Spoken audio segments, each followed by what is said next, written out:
산타크루즈 해전의 본편 이야기 해보겠습니다. 지난번 편인 프롤로그에선 저희가 일본과 미국 양쪽의 지휘관, 전력, 작전 등에 관한 이야기들을 해봤고요. 오늘은 산타크루즈 해전 그 해전 자체가 어떻게 진행되었는지 그 이야기 해보겠습니다. 구체적으로는 1942년 10월 25일에 있었던 정찰전과 다음날 있었던 치열한 해전, 그리고 그 이후 일들까지 다뤄보겠습니다. 그러면 오늘 이야기에 참가하게 될 일본 해군과 미 해군의 전력을 간단하게 소개하고 넘어가겠습니다. 그러니까 이 부대들을 잘 기억을 해주셔야 저희 이야기를 따라가는데 이해가 쉬울 것 같아요. 그래서 일단 일본 해군은 딱 3개의 부대만 저희가 기억하면 될 것 같습니다. 우선 가장 중요한 일본 제3함대, 제1항공전대가 있어요. 저희 이야기에서는 일본 항모함대 또는 항공모함 함대라고 간단하게 부르겠습니다. 이 항공모함 함대에는 정규 항공모함 시오카쿠, 즈이카쿠 이렇게 2척, 그리고 꼬마 항공모함 즈이호까지 해서 총 3척의 항공모함이 있었습니다. 이 항공모함 3척을 호위하기 위해서 중순양함 1척과 구축함 8척이 이 항공모함 함대에 포함되어 있었고요. 이 항공모함 함대 나구모 제독이 지휘하고 있었습니다. 그래서 미드웨이 해전에서 패배했던 그 복수를 하려고 하는 나구모가 이 함대를 지휘를 하고 있었고요. 얘네 역할은 산타크루즈 섬 인근 바다에서 과달카날로 오려고 하는 미 해군 항공모함들을 막아내면서 미 해군 항공모함들을 잡아내는 겁니다.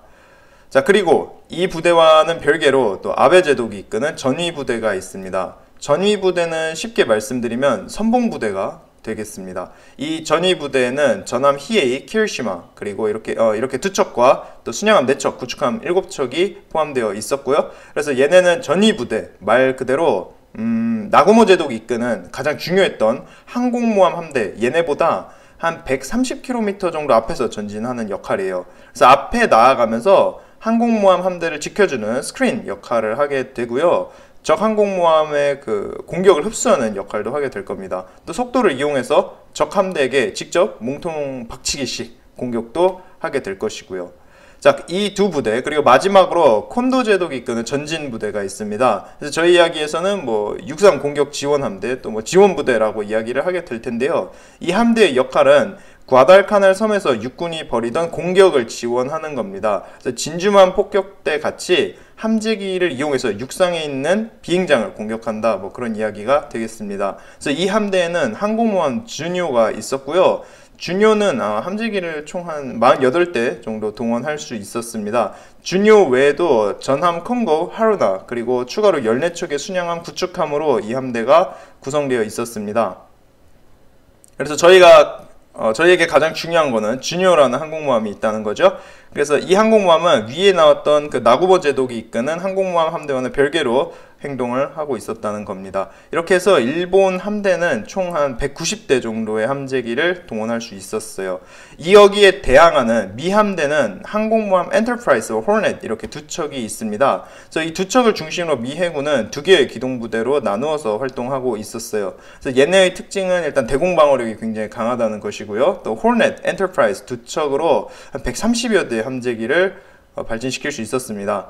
항공모함 외에도 전함 사우스다코타를 비롯해서 중순양함, 구축함들이 다수 산타크루즈 해전에 참가하지만 저의 이야기에서 그렇게 중요하지 않기 때문에 일단 생략하겠습니다. 그래서 일본의 그 3개 부대, 그리고 미 항공모함 엔터프라이스 호넷 이렇게 기억해 주시면 될 것 같습니다.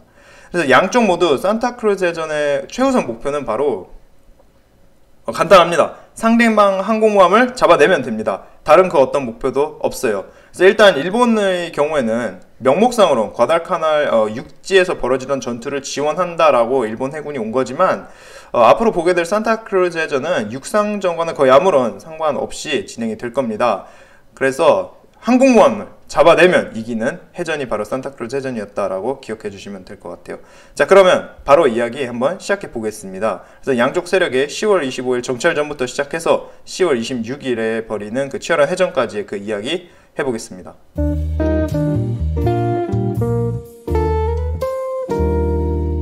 저희가 지난번 에피소드에서 이야기를 끊었던 부분에서 바로 이어서 진행해 보겠습니다. 그래서 때는 1942년 10월 25일이고요.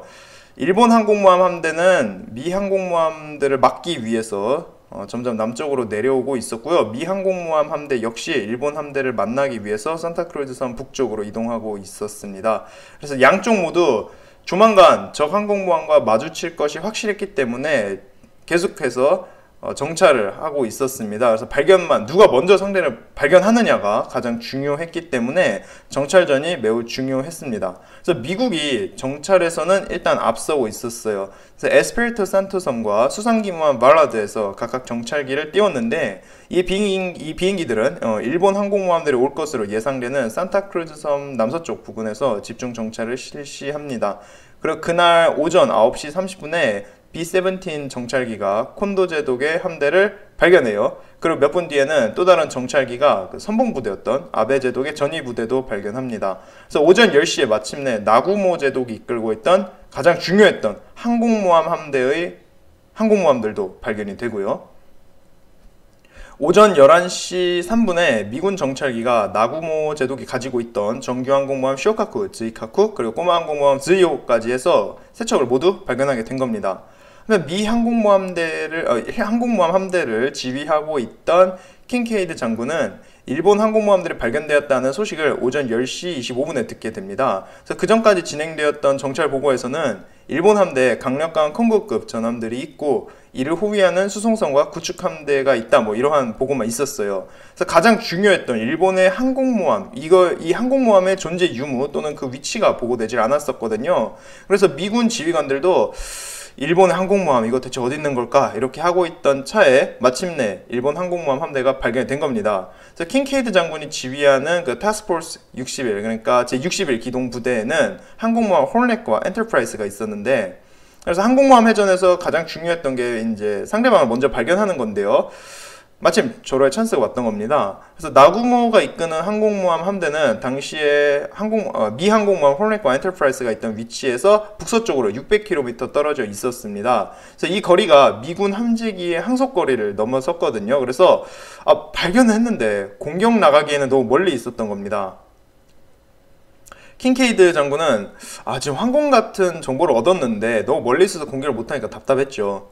그런데 시작부터 좀 좋지가 않았습니다. 그래서 오전에 미 항공모함 엔터프라이즈에 엔진이 고장난 전투기 한 대가 착함하는데 이 과정에서 전투기가 폭발하는데 그래서 항공기 5대를 잃고 미해군이 전투를 시작하게 됩니다. 킹케이드는 고민하고 있고 엔터프라이즈의 승조원들은 갑판에 난 화재를 진압하는 그 와중에 또 다른 정찰기의 보고가 들어옵니다. 그래서 일본 항공모함들이 시속 36km의 속도로 미 함대를 향해서 전진해오고 있다는 소식이었어요. 일본 항공모함 함대는 이제 미 함대로부터 568km 떨어진 거리에 있었습니다. 그래서 처음에는 너무 멀리 있어서 공격 못 가겠다 이랬는데 일본 함대가 자기 발로 가까이 와주고 있던 겁니다. 그래서 이 거리라면 미군 항공기의 항속거리를 감안해서 함재기들 공격 나갔다가 잘하면 돌아올 수 있지 않을까 싶었던 거리였어요. 그러나 실제로는 큰 무리를 하는 거였습니다. 너무 멀리 있었거든요. 쉬운 일이 아닙니다. 위험 부담이 컸어요. 미 항공모함을 지휘하는 킹케이드 장군은 부하들과 함께 우리 진짜 이거 공격 나가야 되나 이런 심각한 회의를 가지게 됩니다. 그러던 중에 미 해군 남서태평양 부문의 총사령관이었던 헤어시 제독이 일본 항모 함대가 발견되었다는 소식을 듣게 됩니다. 헤어시 제독은 그 호전적이고 급한 성격으로 유명했던 미 해군 장군이거든요. 그래서 헤어시는 지금 일본 항모 함대가 발견되었는데 왜 가만히 있냐 이러고서는 strike, repeat strike 이라는 명령을 내립니다. 공격해라, 다시 말한다, 공격해, 이렇게 이야기를 한 거죠. 미 항모 함대를 지휘하는 킹케이드는 일본 항공모함들의 정확한 위치에 대한 보고를 오전 11시 50분에 받게 되었는데요. 이때 양쪽 함대 간의 거리는 아직도 560km가 넘었습니다. 그래서 킹케이드 장군은 공격 명령을 받았는데 너무 적군이 멀리 있잖아요. 그래서 걱정 많습니다. 일단 공격을 하려면은 일본 항공모함들과 미 항공모함들이 이제 거리를 좁히면 되잖아요. 자기들이 가면 됩니다. 그쪽으로. 그런데 당시에 바람이 남동풍이 불고 있었는데요. 이게 무슨 말이냐면은 킹케이드 장군이 함재기를 발진시킬 때 미 항공모함들이 일본 함대가 있는 곳과 이제 정반대 방향을 보고서 있어야 한다는 말입니다. 그래서 거리를 좁히는 것도 쉽지가 않았어요. 거리를 좁힌다 하면은 함재기를 발진시킬 수가 없고 함재기 발진시키려고 하면 거리가 멀어지는 겁니다. 그래서 일단은 공격을 하기로 결정이 나요. 그래서 킹케이드는 항공모함 엔터프라이즈한테 오후에 공격에 나설 수 있게 준비하라고 명령합니다. 그런데 항공모함 엔터프라이즈의 그 병사들이 숙련되어 있지 않았던 탓에 작전에 여러 차질이 생기게 됩니다. 우선 오후에 있을 공격에 앞서서 엔터프라이스는 1시 30분에 정찰 공격 임무에 12대의 비행기를 발진시킵니다. 여기까지는 좋았고, 여기에 이어서 이제 킹케이드 장군은 35대의 항공기로 구성된 공격 부대를 발진시키려고 했어요. 이제 일본 항공모함들이 어디 있는지 정찰 보고를 들었으니까 공격에 나서겠다 이겁니다. 그러나 준비가 타이밍 맞춰서 제때 안 되는 바람에 오후 2시 반에 전투기 8대, 급강화 폭격기 5대, 뇌격기 6대 이렇게 구성된 공격부대가 발진하게 됩니다. 사실 이 공격대도 굉장히 무리해서 보낸 거예요. 왜냐하면 일본 항공모함들은 너무 멀리 있었기 때문에 그랬죠. 그럼에도 불구하고 혹시라도 하는 마음에 첫날 선제 공격을 성공적으로 할 수 있을 것 같았던 그 희망에 무리해서 작전을 펼친 겁니다. 킹케이드 장군은 일본 항공모함들이 너무 멀리 있으니까 못 찾겠다 싶으면 바로 돌아오라고 항공대한테 얘기를 해둬요. 그래서 한 240km 정도 거리 내에서 작전을 펼치다가 못 찾겠다 싶으면 그냥 빨리 돌아와 이렇게 얘기를 한 겁니다. 하지만 의욕이 앞섰던 미 항공대는 이보다 더 멀리 일본 함대를 찾아서 나갔던 거죠. 이것 때문에 첫날 무리해서 공격에 나섰던 미 함대는 큰 손해를 보게 됩니다. 일단 출발했던 함재기들이 너무 멀리까지 가느라 돌아올 연료가 부족해졌던 거죠. 그리고 해가 저물고 밤이 되면서 항공모함이 어디 있는지를 찾지도 못하는 겁니다. 그래서 어두운 밤에 착함하려다 사고가 나서 6척의 함재기를 잃게 되고요. 또 어두운 밤에 연료 부족 때문에 또 여러 척을 잃게 됩니다. 그래서 전투 첫날 이 정찰을 하는 과정에서 8대의 항공기를 잃게 되어요. 근데 이렇게 무리를 했는데 결국에 이제 일본 함대를 찾고 공격을 하느냐? 그렇지 않았다는 거죠. 그래서 그냥 그날은 허탕치고 끝났습니다. 그래서 마음이 너무 앞서갔던 미 함대의 뼈저린 손실로 전투 첫날이 막을 내렸다는 거죠.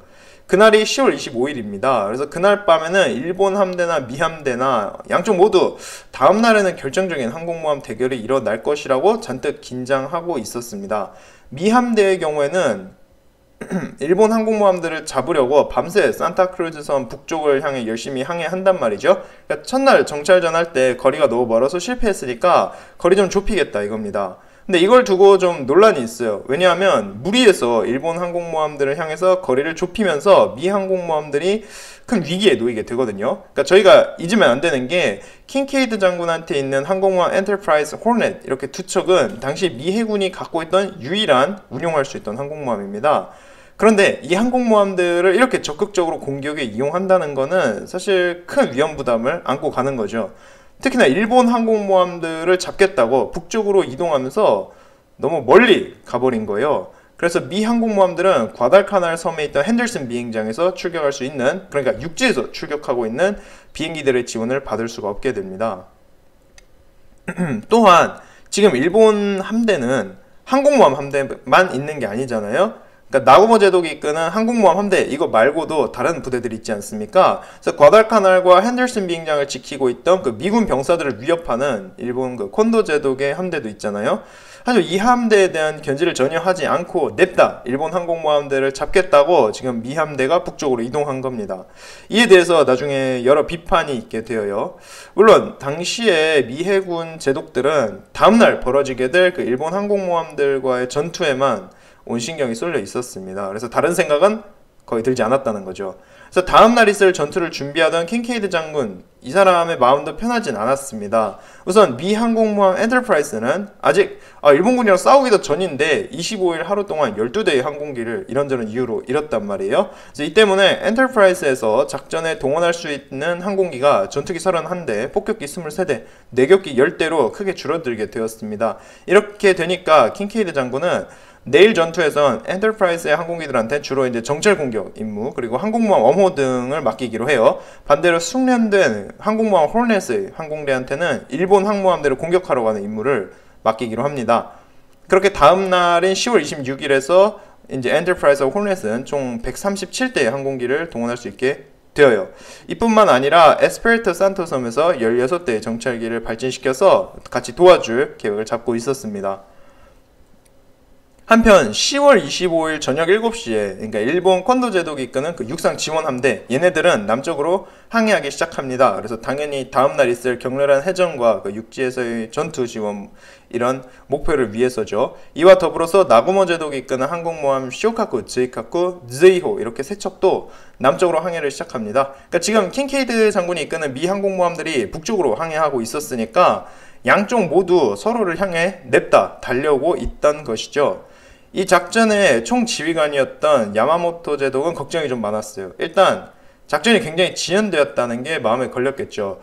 과달카날 섬에서 육군의 공격을 계속 미뤘잖아요. 이것 때문에 50척 가까운 일본 함대가 작전에 나선 진도 이제 그날로 2주째가 되었단 말이에요. 그래서 연료 문제가 일본 함대의 발목을 잡습니다. 그리고 기다렸던 그 육군의 공격도 과달카날 섬에서 결국 실패로 돌아갔고요. 야마모토는 그냥 계속 끌지 말고 내일쯤으로 다 끝내버리자 이런 생각을 가지고 있었습니다. 이대로 계속 늘어지다간 제대로 싸워보지도 못하겠다 싶었어요. 그래서 야마모토는 내일 건투를 빈다 라고 콘도와 나구모한테 연락을 합니다. 그렇게 다음날 있을 전투에서 나구모 제독은 항공모함 3척, 콘도 제독은 항공모함 1척 해서 일본 함대는 총 4대의 항공모함과 194대의 함재기를 보유하게 됩니다. 그래서 단순한 전력으로만 보면은 항공모함이 일본이 4척, 그리고 미국은 2척이죠. 그리고 함재기 수도 일본이 더 많습니다. 동원한 수상 세력도 2배 이상 많았고요. 그래서 모든 전력면에서 일본이 크게 앞서던 상황입니다. 미 해군이 크게 불리했어요.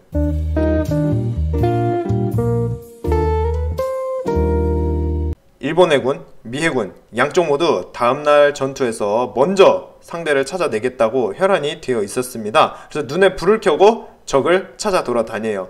그래서 10월 26일에 있었던 사건들을 하나하나 보겠습니다. 자, 이번에도 정찰로는 미 해군이 좀 더 좋았습니다. 새벽에 미 함대로부터 480km 떨어진 거리에서 일본 항공모함 함대가 발견되었다는 정찰기 보고가 들어옵니다. 이 정찰기는 중순양함한테 공격을 가했다는 보고도 보내고요. 이 정찰기가 발견했던 함대는 그 미 해군 제독들이 찾고 있던 일본 항공모함 함대가 아닙니다. 일본 항공모함 함대보다 130km 앞서 가고 있었던 아베 제독의 전위 부대 배대를 발견한 거였어요. 이 정찰기가 공격한 중순양함도 사실은 구축함이었습니다. 그러나 산타크루즈 해전이 본격적으로 시작한 거죠. 이어서 새벽 2시 50분에 이번엔 또 다른 정찰기가 일본 항공모함 즈이카쿠를 발견하고 폭탄을 투하합니다. 그러나 이 폭탄은 아슬아슬하게 비껴가면서 즈이카쿠에게 아무런 피해를 주지 못해요. 이런 공격을 받기 시작하니까 나고모 제독은 마음이 굉장히 불편했습니다. 그러니까 얘는 미드웨이 해전에서 4척의 항공모함을 잃었던 끔찍한 그 기억이 있잖아요. 그래서 미드웨이 해전의 악몽이 슬슬 되살아나고 있던 거죠.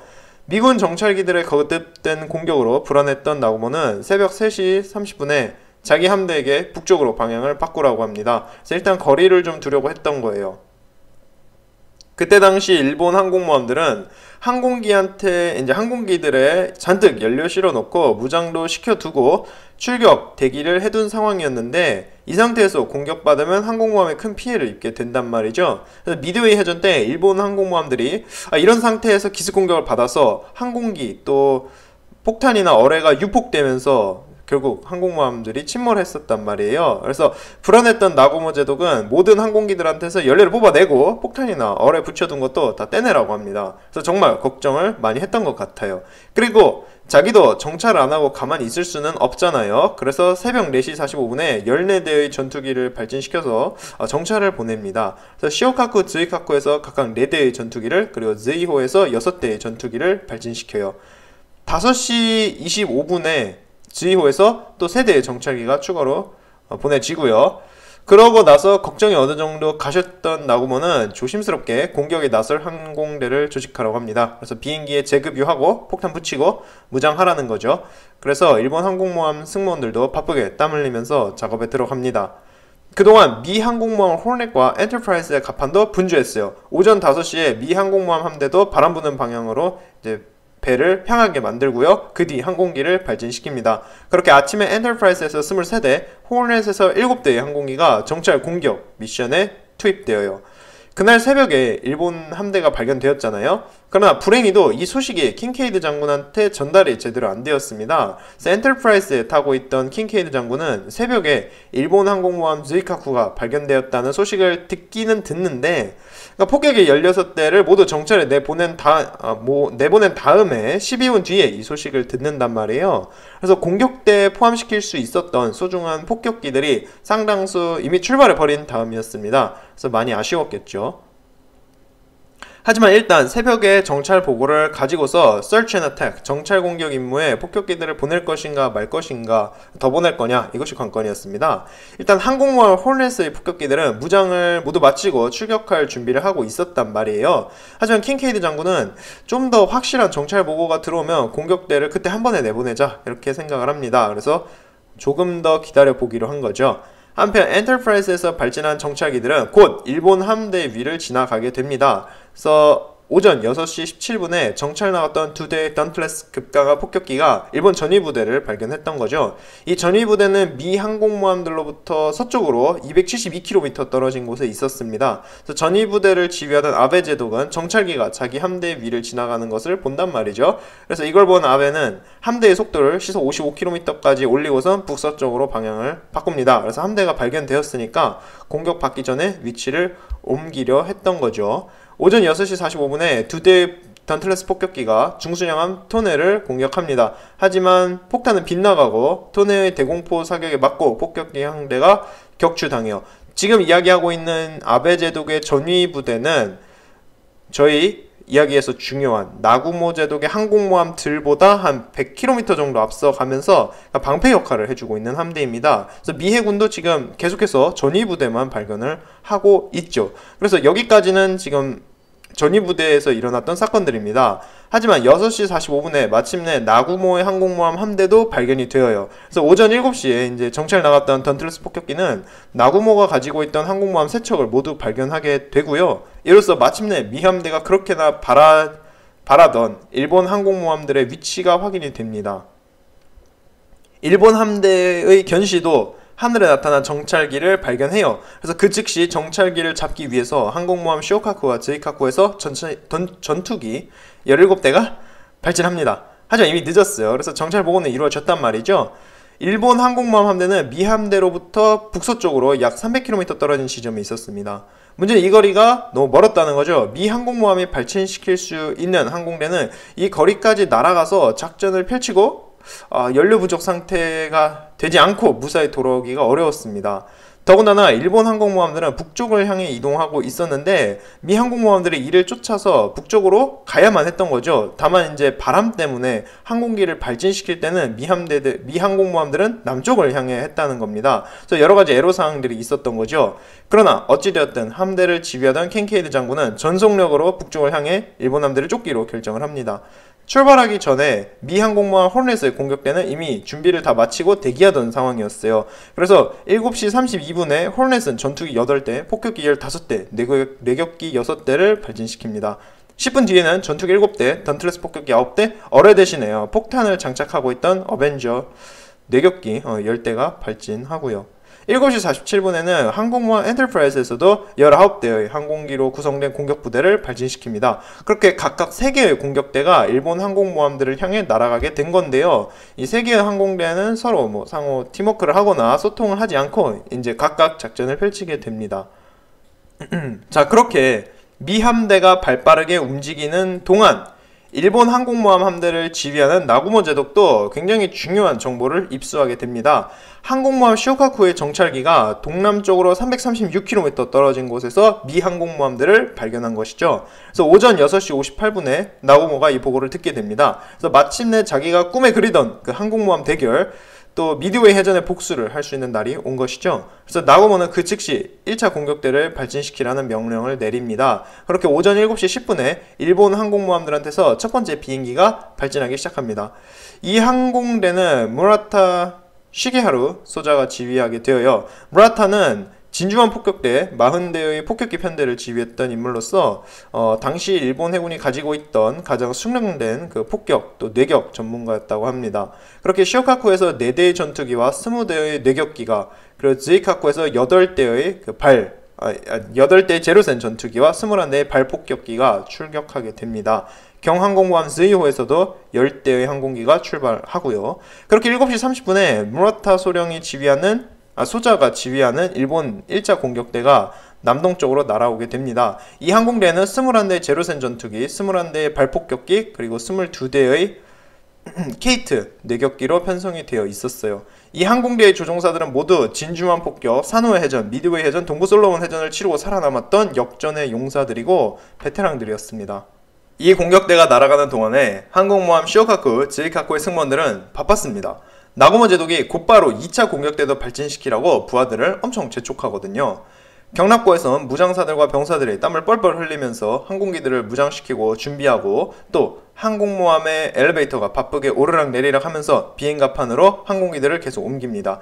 다들 굉장히 힘들었을 거예요. 저희가 잊으면 안 되는 게 지금 이곳이 열대기후인 적도부근의 바다라는 거죠. 습하고 덥고 죽겠는데 열심히 작업하고 있던 겁니다. 바로 그 순간 2대의 던틀레스 급강화 폭격기가 일본 항공모함들 위에 나타나요. 이 2대는 주변에서 정찰 돌고 있던 비행기들인데요. 일본 항공모함들이 발견되었다는 무전을 듣고 여기로 날아온 것이었습니다. 이때가 7시 40분이었어요. 그래서 기적적으로 시오카쿠에 있던 레이더에 들키지도 않았고, 주변에서 공중 초계를 돌고 있던 21대의 제로센 전투기한테도 안 걸리고 이 폭격기 2대가 나타날 수 있던 거죠. 이 2대는 곧바로 자기 눈에 띈 항공모함한테 폭탄을 투하합니다. 그래서 조종사들은 자기가 시오카쿠에 폭탄을 떨어뜨린 거라고 생각을 했는데, 이 공격이 가해진 것은 꼬마 항공모함 즈이호였어요. 그래서 즈이호의 후방 비행갑판에 225kg의 폭탄 2발이 명중하고요.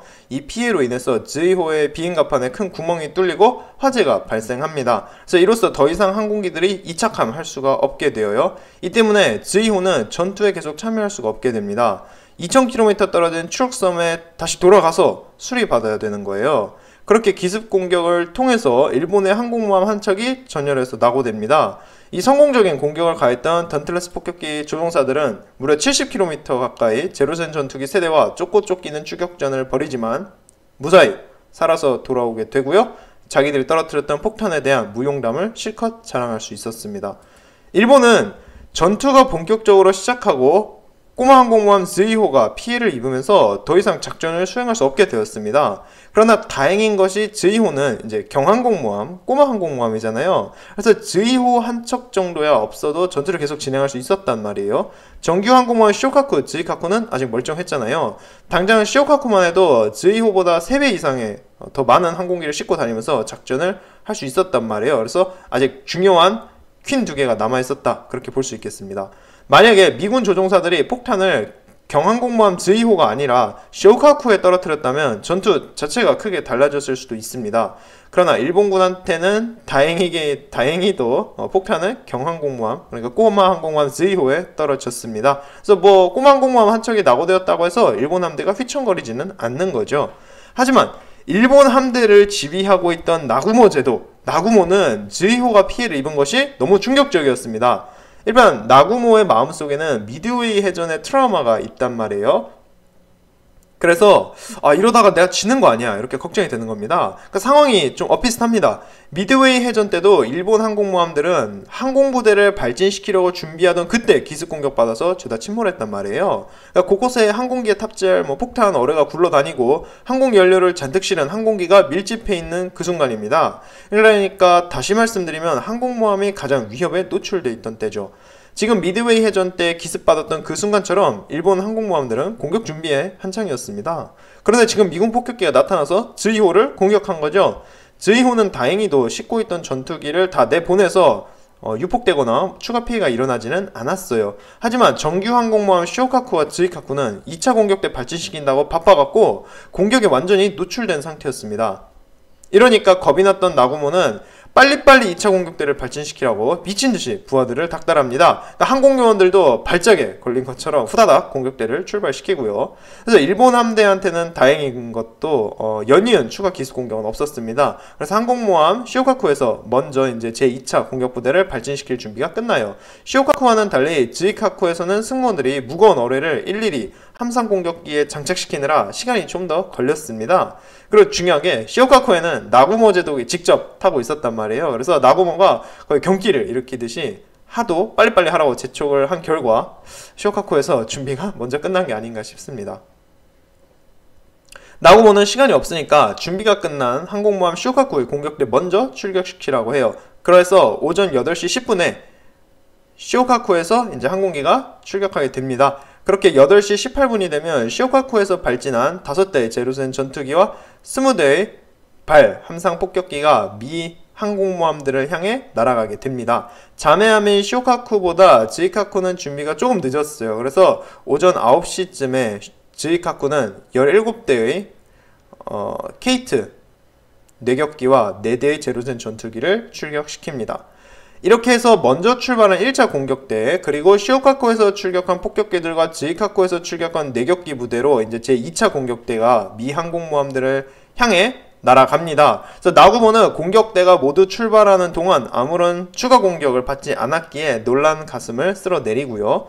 미드웨이 해전 때 같이 하필 재수없게 항공부대 발진시키는데 공격을 받았어서 정말 놀랬을 텐데 다행히도 걱정했던 일은 생기지 않았던 겁니다. 그래서 비록 꼬마 항공모함 즈이호가 피해를 입고 이제 집으로 돌아가야 했지만 이제는 뭐 일본 함대 공격 차례가 왔던 겁니다.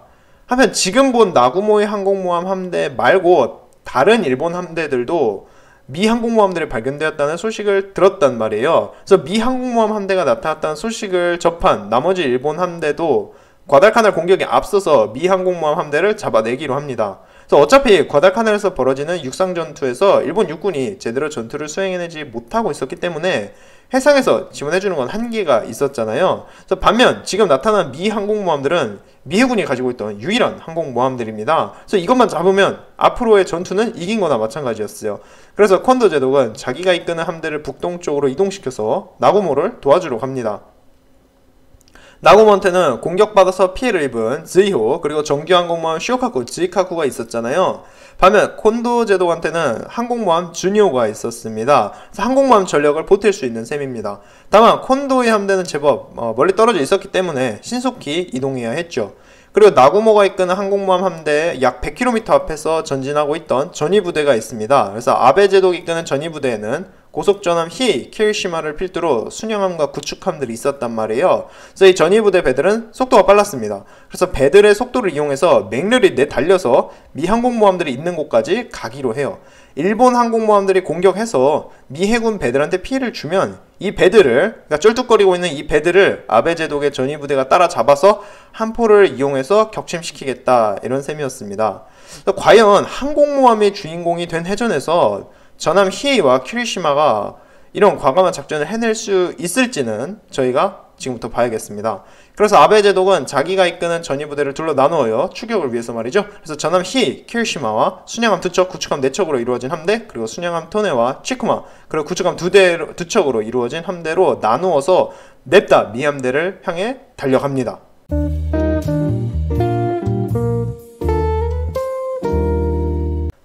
지금 미 항공모함들에서나 일본 항공모함들에서나 거의 비슷한 시각에 함재기를 발진시켰단 말이에요.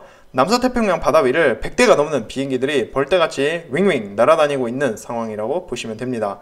양측 항공대 모두 가는 곳이 지금 상대방이 출발한 지점이에요. 그렇다 보니까 가다가 서로 만나는 일이 생기게 됩니다. 호넷에서 발진한 전투기가 시오카쿠의 폭격기 부대를 발견하고선 8시 30분에 그 사실을 알립니다. 시오카쿠의 공격대도 미 항공모함 호넷에서 발진한 항공대를 발견하고 모함에 보고를 하고요. 8시 35분에 시오카쿠에서 발진한 공격부대가 미 항공대를 발견합니다. 이 공격부대를 호위하기 위해서 항공모함 즈이호에서 발진한 전투기 9대가 있었고요. 그래서 이 전투기들은 곧바로 미 항공대를 공격하기로 합니다. 자, 공중전에서는 누가 상대방을 먼저 발견하느냐가 많이 중요하거든요. 유리한 위치에서 선제 공격을 가할 수가 있거든요. 그래서 이때는 일본 항공대한테 행운이 따라줬습니다. 즈이호의 전투기들한테 발견된 비행기들은 미 항공모함 엔터프라이즈에서 발진한 20대의 항공기들이었습니다. 그래서 얘네도 지금 일본 항공모함 공격하러 열심히 날아가던 중인데 하필 중간에 걸린 거죠. 즈이호의 전투기들은 14,000피트에서 강화하면서 기습 공격을 가합니다. 그래서 이때 치열한 공중전이 벌어지는데요. 기습을 받았음에도 미 항공대는 꽤 선방해 냅니다. 그래서 전투가 이제 공중전이 끝났을 때 일본은 4대의 전투기가 격추당했고요. 미군은 총 5대를 잃고 2대가 큰 피해를 입어서 엔터프라이즈로 돌아가야 했습니다.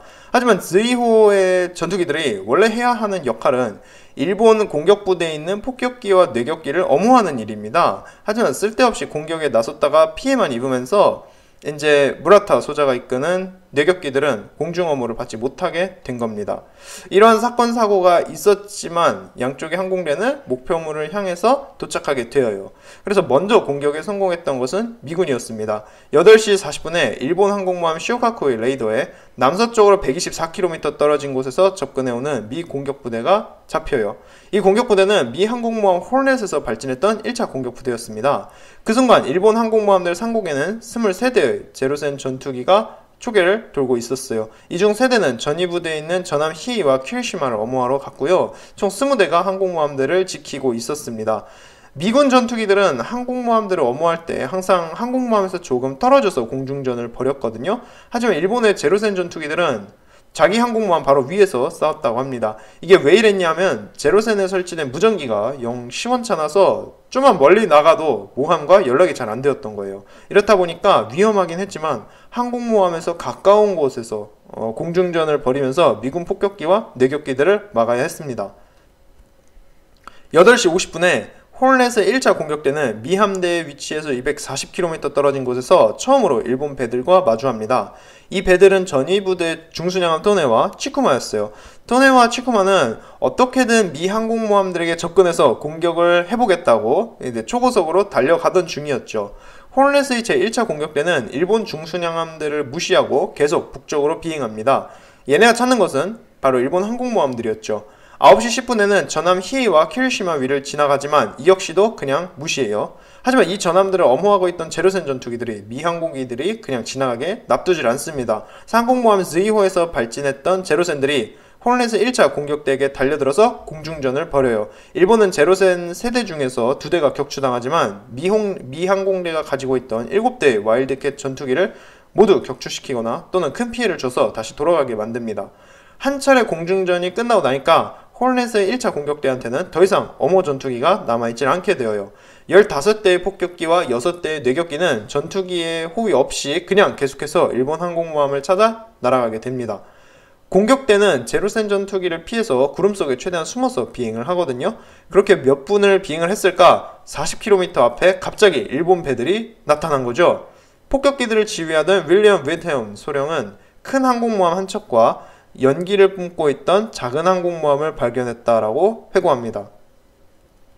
미군 폭격기들이 발견한 그 연기를 뿜고 있던 항공모함은 당연히 앞전에 공격받았던 경항공모함 즈이호였죠. 그리고 큰 항공모함에 대해서 어떻게 이야기를 하냐면요.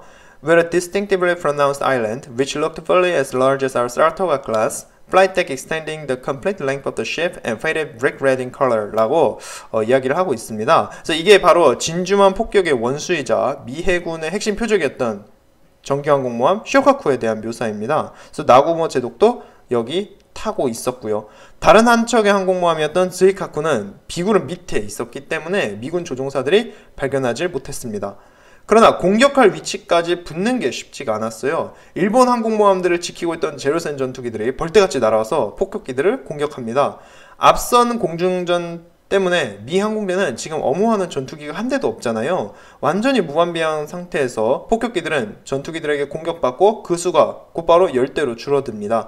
하지만 9시 27분에 살아남은 10대의 던트레스 급강화 폭격기가 항공모함 시오카쿠 위에 나타납니다. 그리고 곧바로 공격을 가해요. 시오카쿠는 빠른 속도로 회피 기동을 하고 있었고 거센 대공포 사격을 하고 있었습니다. 그래서 미군 폭격기들은 450kg 폭탄을 투하하는데요. 시오카쿠는 빠른 속도를 이용해서 요리조리 피해보려고 해요.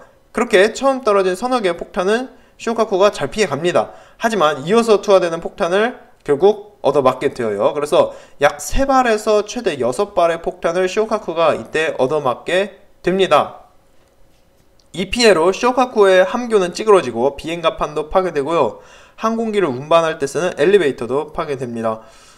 폭발과 화재 때문에 배 위에서만 130명의 승조원이 목숨을 잃게 되고요. 그러나 그러나 시오카쿠는 침몰하지 않았습니다. 일단 나구모 제독이 미드웨이 해전의 교훈을 살려서 배 위에 인화물질같이 유폭될 수 있었던 건 싹 치워놨단 말이에요.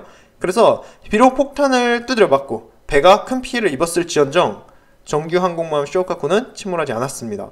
또 배 갑판에 남아있던 비행기가 2대밖에 없었다는 거고요. 또 배 내부는 어떤 피해도 입지 않았기에 폭탄을 얻어 맞고도 최대 속력을 내서 달아날 수 있었습니다. 그래서 화재도 5시간 뒤에 진압반이 꺼트리고요. 이때 피해로 인해서 시오카쿠는 일본에 돌아가서 9개월 동안 다시 수리를 받아야 했지만 그래도 배가 살아남은 게 어딥니까? 그러니까 또 시오카쿠에 타고 있던 나구모 제독은 불길을 피해서 급히 구축함으로 옮겨 타는데요. 이러면서 두고 봐라 이러고선 훗날을 기약할 수 있게 된 겁니다. 그러나 미 항공모함들의 공격은 이제 시작이에요. 그러니까 두 번째 공격대가 날아오고 있었거든요. 7대의 전투기, 9대의 폭격기, 10대의 뇌격기로 구성된 항공대가 비행해오고 있었습니다. 그런데 이때 이미 일본 항공모함들은 북쪽으로 빠르게 이동 중이었거든요. 그러니까 한마디로 일본 함대가 거리를 벌리고 있었단 말이죠. 그러다 보니까 미군 조종사들이 아무리 찾아봐도 일본 항공모함들이 안 보인 겁니다. 어쩌겠어요. 그러니까 얘네들도 꽝 대신 닭이라고 일본 항공모함들이 없으니까 당장 눈에 보이는 일본 전위부대 배들을 공격하기로 합니다. 그래서 오전 9시 20분에 일본 중순양함 토네와 치쿠마를 얘네가 발견하고 곧바로 공격을 해요. 이 공격에서 중순양함 치쿠마가 폭탄 2발을 맞게 됩니다. 근데 제가 언젠가 에피소드에서 말씀을 드렸어요. 일본이 배 하나는 참 튼튼하게 잘 만들었다고요. 그래서 치쿠마는 무려 2발의 폭탄을 받고 심각한 피해를 입었음에도 꿋꿋하게 침몰하지 않습니다. 중순양함 치쿠마의 승무원들은 급히 화재를 끄고 배를 복구하고 있었어요. 그런데 얘네가 불을 다 끄기도 전에 9대 어벤져 뇌격기가 치쿠마를 발견하고 또 공격을 가러 옵니다. 그래서 치쿠마는 필사적으로 회피 기동을 하지만 결국 어벤져가 싣고 있던 폭탄을 맞게 되어요. 그래서 미군 조종사들은 자신들의 5발의 폭탄을 치쿠마에 명중시켰다고 주장하는데요. 실제로는 이때 한 발만 명중했습니다. 그래서 이 폭탄은 배 우현의 어뢰 발사관에 맞는데 다행히도 승조원들이 어뢰를 치워뒀던 덕분에 큰 폭발은 일어나지 않습니다. 그러나 치쿠마의 하루는 끝난 게 아니에요. 앞서 봤던 호넷의 1차 공격대 소속이었던 뇌격기 6대가 결국에는 일본 항공모함들을 찾지 못했습니다. 그래서 얘네가 그냥 공격할 거 없나 이렇게 돌아다니던 중에 중순양함 치쿠마와 토네를 발견하고 공격하러 와요. 미군 조종사들은 총 3발의 어뢰를 이때 치쿠마에 맞췄다고 주장했지만 기적적이게도 중순양함 치쿠마가 어뢰를 모두 피하면서 한 발도 명중하지 않았습니다.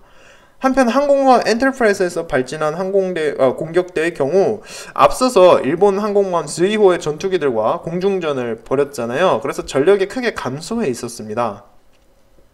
일본 항공모함들이 북쪽으로 이동했기 때문에 얘네도 전위부대 배들만 발견하고 정작 이제 중요했던 항공모함들은 발견을 못했어요. 이러니까 눈에 띄었던 전위부대라도 공격하러 얘네가 날아옵니다. 9시 30분에 엔터프라이즈의 어벤져 뇌격기들은 중순양함 스즈야를 발견하고 어뢰 공격을 하지만 모두 빗나가요. 엔터프라이즈의 폭격기들의 경우에는 공격할 만한 거 없나 바다를 살피던 중에 불이 난 채로 항해하고 있던 중순양함 치쿠마를 발견합니다. 그날만 해도 계속된 공격을 받아서 이미 큰 피해를 입었던 치쿠마는 급하게 또 회피 기동을 하고요. 다행히 명중탄은 맞지 않지만 배 우현에 지근탄 2발이 떨어지면서 약간의 피해를 더 입습니다.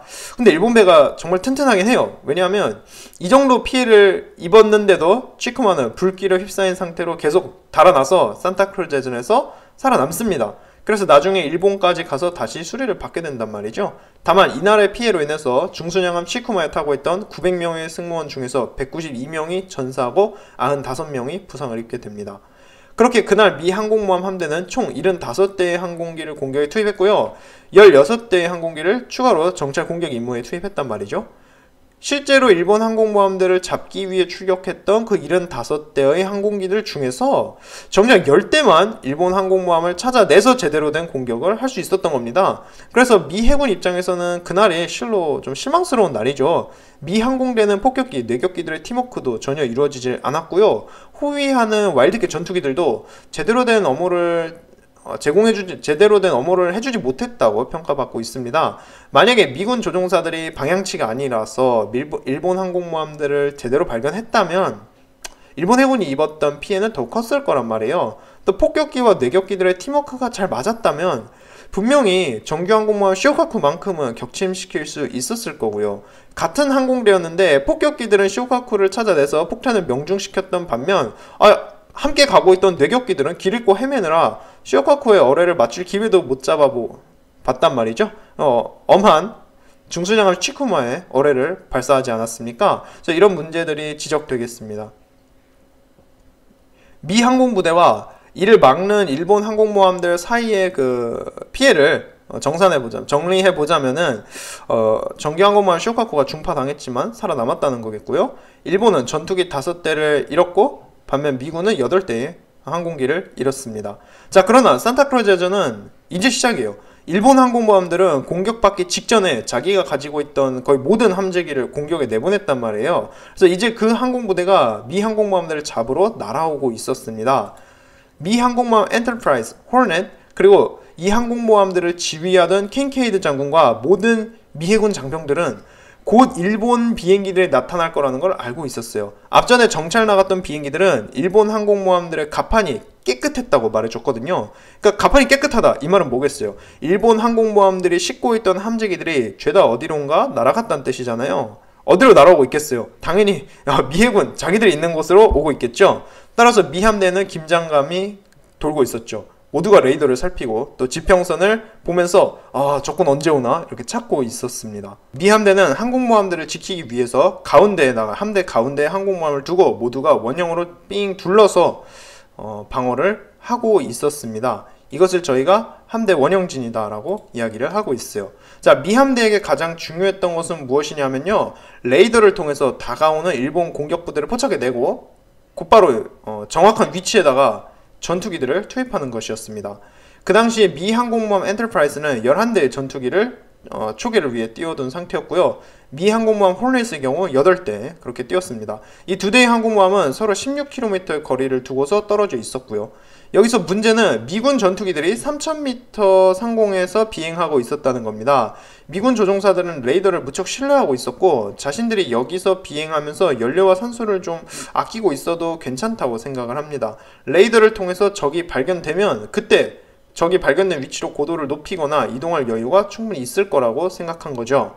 그러나 그렇지 않았습니다.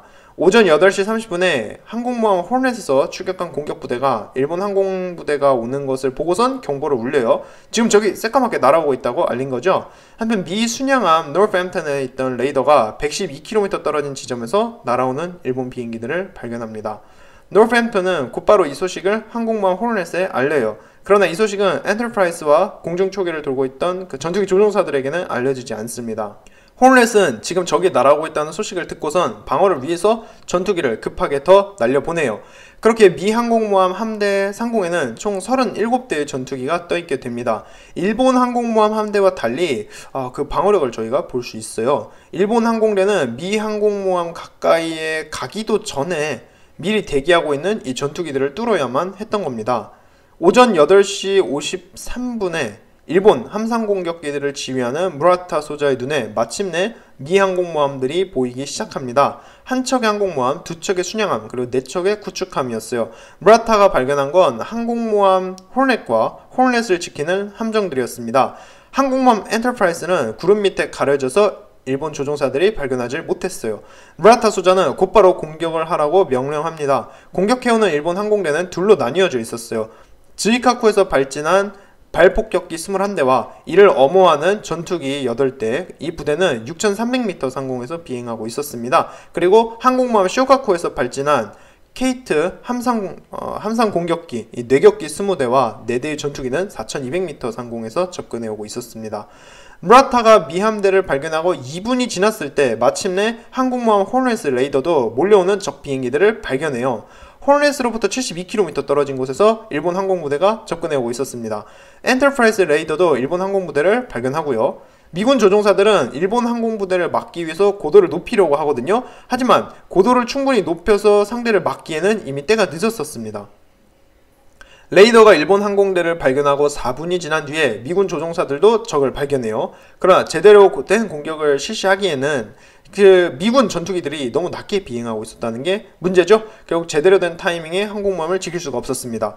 무라타 소자는 자신의 내격기 편대를 두 그룹으로 나눠서 호르넷이 피할 수 없는 각도에서 양쪽에서 어뢰 공격을 가합니다. 무라타 소자 본인이 이끄는 11대의 내격기와 4대의 전투기는 남쪽에서 속도를 올리면서 빠르게 접근하고요. 북쪽에서 9대의 내격기가 어뢰를 발사한다는 전술을 구사해요. 그러니까 한마디로 피하기 어렵게 팀워크를 하면서 사각을 안 남기고 어뢰를 발사한다는 겁니다. 내격기들이 공격을 가하기 1분 전인 8시 58분에 일본 발폭격기들도 3개의 부대로 나뉘어서 호르넷을 향해 날아오고요. 이 내격기와 폭격기들이 여러 부대를 나뉘어서 동시다발적인 팀워크를 하는 모습 굉장히 인상적이고요. 고도로 훈련받은 조종사들이 아니면 불가능한 것이었습니다. 그러나 일본 해군이 이런 전술을 구사한 것은 역사상 산타크루즈 대전이 마지막이 됩니다. 그 이야기는 좀 더 이따가 해보죠. 자, 8시 58분에 일본의 발폭격기 부대가 먼저 공격에 들어갑니다. 폭격기들이 강화를 시작한 건데요. 호르넷에서 발진한 8대의 와일드캣 전투기가 이를 막으러 제때 도착할 수 있었습니다. 곧 공중전이 전개되고요. 덕분에 일본 항공대의 포메이션이 완전히 깨집니다. 일본 항공대를 엄호하던 제로센 전투기들도 곧바로 공중전에 참가하면서 완전히 혼전이 전개되고요. 호르넷의 전투기들은 4대의 폭격기를 격추시키는데 성공합니다. 반면 일본 제로센은 3대의 미군 전투기를 격추시키고요. 하지만 대응이 늦었던 탓에 일본 폭격기들을 모두 막아내는데 실패합니다. 9시 3분에 일본 폭격기들이 공격을 시작해요. 미 항공모함 호르넷은 속도를 51km까지 올리고 필사적으로 회피 기동을 펼칩니다. 그리고 9시 5분에 7대의 폭격기가 호르넷을 향해 날아오고요. 호르넷에서도 마침내 눈으로 폭격기들을 발견합니다. 약 9.4km 거리에서 미 함대의 대공포도 불을 뿜으면서 대공포화를 쏟아붓고요. 일본 항공대가 대공포화를 분산시키려고 여러 그룹으로 나뉘어서 팀워크를 하고 있었기 때문에 쉽게 말씀드리면 높은 고도에서 공격해오는 폭격기 그리고 낮은 고도에서 공격하는 내격기가 동시에 달려들었던 거죠. 그러니까 대공포화를 집중시킬 수가 없었습니다. 그래서 미군의 그 반격이 효과가 떨어졌던 거죠. 9시 10분에 첫 일본 폭격기가 강화를 시작해서 연이어 7대의 일본 폭격기가 호르넷에 폭탄을 투하합니다. 그래서 이 중 3발이 호르넷에 명중하고요. 4대의 폭격기는 미 함대의 대공포화를 뚫고 살아서 달아나는 데 성공합니다. 이 폭탄 공격에 대항해서 호르넷은 대공포로 3대의 폭격기를 격추시키긴 합니다. 하지만 피해가 굉장히 컸어요. 한 발의 폭탄이 비행갑판을 뚫고 무려 4개 층을 뚫고선 배 안에서 대폭발을 일으키는데 이외에도 갑판에 명중한 폭탄과 또 충돌한 일본 폭격기로 인해서 항공모함 호르넷은 그야말로 화염에 휩싸여 있었습니다. 그래서 미국 다큐에서 Burning Inferno라는 표현을 쓰는데요. 그러니까 불바다란 뜻이죠. 그러나 아직 끝난 게 아닙니다. 이제 가장 두려운 뇌격기들의 어뢰 공격이 이어지거든요. 무라타 소자가 지휘하는 11대의 케이트 함상 공격기들이 나타나서 호르넷을 공격합니다. 와일드캣 전투기들이 어떻게든 막아보려 달려들지만 곧바로 제로센 전투기들이 나타나서 2대의 와일드캣을 격추시키고요. 일본 역시 제로센 1대가 격추당합니다. 이런 혼전 속에서 뇌격기들이 어뢰를 투하해요. 호르넷은 불길을 휩싸인 상태에서도 빠르게 기동하면서 어뢰를 최대한 피하려 해보고 또한 치열한 대공포 사격을 가해서 어떻게든 자신을 지키려 합니다. 호르넷의 대공포 사격으로 인해서 일본 뇌격기들을 지휘하던 무라타 소자의 비행기도 격추당합니다. 하지만 호르넷의 피나는 노력에도 불구하고 일본 베테랑 조종사들의 내격 실력이 만만치 않았어요. 어뢰 2발이 호르넷에 명중하면서 호르넷의 엔진룸이 파괴되고 배에 물이 차기 시작합니다. 물이 들어차면서 배는 10도 정도 기울게 되고요. 이제 동력도 잃고 움직이지도 못하게 됩니다. 무라타 소자가 지휘하는 일본의 케이트 함상공격기 11대는 총 8발의 어뢰를 발사했고요. 5대가 격추당했습니다. 중요한 건 8발의 어뢰 중에서 2발이 호르넷에 명중했다는 건데요. 이로써 거대한 항공모함이 완전히 멈추게 됩니다. 한편 즈이카쿠에서 발진한 공격그룹이 호르넷을 공격하기 위해서 날아오고 있던 도중에 엔터프라이즈에서 발진한 전투기들과 맞닥뜨립니다. 곧 치열한 공중전이 벌어지게 되어요. 일본군의 폭격기 6대 중에서 1대가 격추당하고 나머지 5대가 호르넷을 공격하기 위해 급강화를 시작합니다. 이 중 4대가 호르넷을 향해 폭탄을 투하하지만 모두 빗나가고요. 마지막 폭격기는 대공포에 맞아 불길을 휩싸인 상태였는데 공격을 못하겠다 싶으니까 그대로 날아와서 호르넷에 들이받습니다. 그래서 자살 공격을 한 건데요. 이 공격으로 비행갑판과 그 밑에 큰 화재가 발생해서 2시간 동안 불이 계속됩니다. 이어서 9시 14분에 계속해서 즈이카쿠의 폭격기들이 공격해 오지만 이 역시 모두 빗나가면서 호르넷은 일단은 목숨을 연장시킵니다. 마지막으로 시오카쿠에서 발진한 9대의 함상 공격기가 날아오는데요. 하지만 이 항공대는 단 한 대의 제로센 전투기의 어모도 받지 않고 있었습니다. 때문에 미군의 와일드캣 전투기들한테 공격을 받고 큰 피해를 입어요. 이제 미군 조종사들도 조금 늦기는 했지만 제대로 일본군을 상대하고 있었단 말이죠. 그래서 9대의 케이트 함상 공격기 중에서 3대가 격추당합니다. 다른 한 대는 와일드캣의 공격을 받고 피해를 입으니까 그대로 경순양함 주니어의 자살 공격을 감행해요. 하지만 대공포에 맞고 격추당합니다. 남은 5대가 호르넷을 향해 날아오지만 말씀드렸듯이 호르넷을 중심으로 미 해군 함정들이 방어진을 형성하고 있었단 말이에요. 그래서 이 방어진이 만든 대공 탄막에 걸려서 한 대가 또 격추당합니다. 이 혼란 속에서 남아있던 4대가 폭탄을 투하지만 호르넷을 명중시키지 못하고요. 그래서 아무리 숙련된 조종사들이어도 잘 준비되어 있는 함대의 치열한 대공포 사격을 뚫고 공격을 성공시킨다는 게 얼마나 힘들었는지, 그리고 미리 출격해 있던 전투기들을 상대로 접근한다는 것 자체가 얼마나 어려운지를 이 전투가 보여주고 있는 것 같습니다. 9시 17분에 호르넷을 마지막으로 공격한 비행기들이 나타나요. 2대의 함상 공격기 모두 와일드캣 전투기의 공격을 받아서 연기를 뿜고 있었다고 합니다. 한 대의 일본 폭격기가 호르넷에 폭탄을 투하하려고 하지만 실패하고 그대로 호르넷의 좌연에 자살 공격을 감행해서 충돌합니다.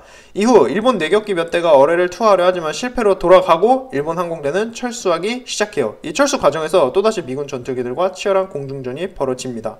그래서 단 10분간 있었던 전투로 호르넷은 3발의 폭탄 그리고 2발의 어뢰를 맞게 돼요. 거기에 2대의 일본 폭격기가 호르넷에 충돌하면서 자살 공격을 감행했습니다. 일본 항공대는 2차 세계대전에서 자신들이 선보였던 수많은 작전을 통틀어서 가장 멋진 팀워크와 능력을 보여주면서 미 항공모함 호르넷을 완전히 박살내놨습니다.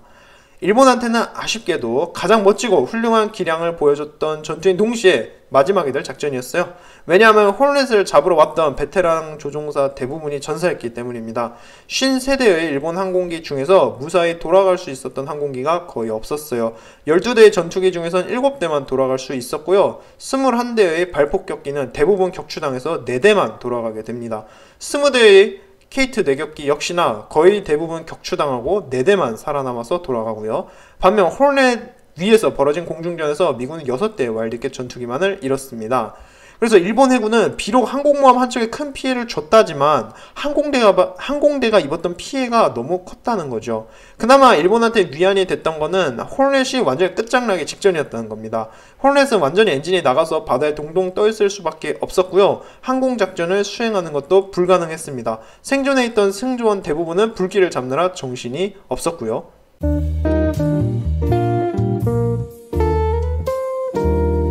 아직 일본의 공격은 끝나지 않았습니다. 그 시각 일본 항공모함 함대의 2번째 공격부대가 날아오고 있었거든요. 이 항공부대는 잘만 하면 산타크루즈 해전을 일본의 완전한 대승리로 이끌 수 있었어요. 그때 이미 미 함대에게는 항공모함 엔터프라이즈만 멀쩡한 상태였잖아요. 이제 엔터프라이즈는 미국이 태평양에서 동원할 수 있는 유일한 항공모함이 되었습니다. 호르넷이 공격받고 30분쯤 지난 9시 45분에 엔터프라이즈의 공중 초계를 맡은 와일드캣 전투기는 겨우 11대밖에 없었습니다. 킹케이드 장군은 엔터프라이즈를 소나기가 내리고 있는 구름 밑으로 이동시키라고 명령해요. 그동안 엔터프라이즈의 갑판에선 10대의 던트레스 폭격기가 완전히 무방비한 상태로 재무장 받던 상황이었고요. 그러니까 항공모함이 가장 취약한 때가 바로 갑판에서 비행기들이 폭탄을 다시 싣고 연료를 재공급받을 때라고 말씀을 드렸죠. 그러니까 그만큼 항공모함 위에 유폭당할 수 있는 물건이 많은 상태였습니다. 일본 역시나 호르넷 말고도 다른 항공모함이 한 척 더 있다는 것을 알고 있었어요. 적어도 미 해군이 2척 이상의 항공모함을 갖고 있다고 확신하고 있었습니다. 9시 20분에 호르넷을 공격하러 갔었던 제1차 공격부대 비행대가 엔터프라이즈를 발견하고 그 사실을 보고합니다. 이어서 9시 37분에 항공모함 즈이카쿠에서 발진한 정찰기가 엔터프라이즈의 정확한 위치를 보고하고요. 이제 2번째 공격부대는 엔터프라이즈를 잡기 위해서 새까맣게 몰려듭니다. 첫 번째 부대가 공격할 때는 엔터프라이즈가 소나기 구름 밑에 있어서 발견되지 않았지만 두 번째 공격부대는 눈에는 결국 발견되고 만 겁니다.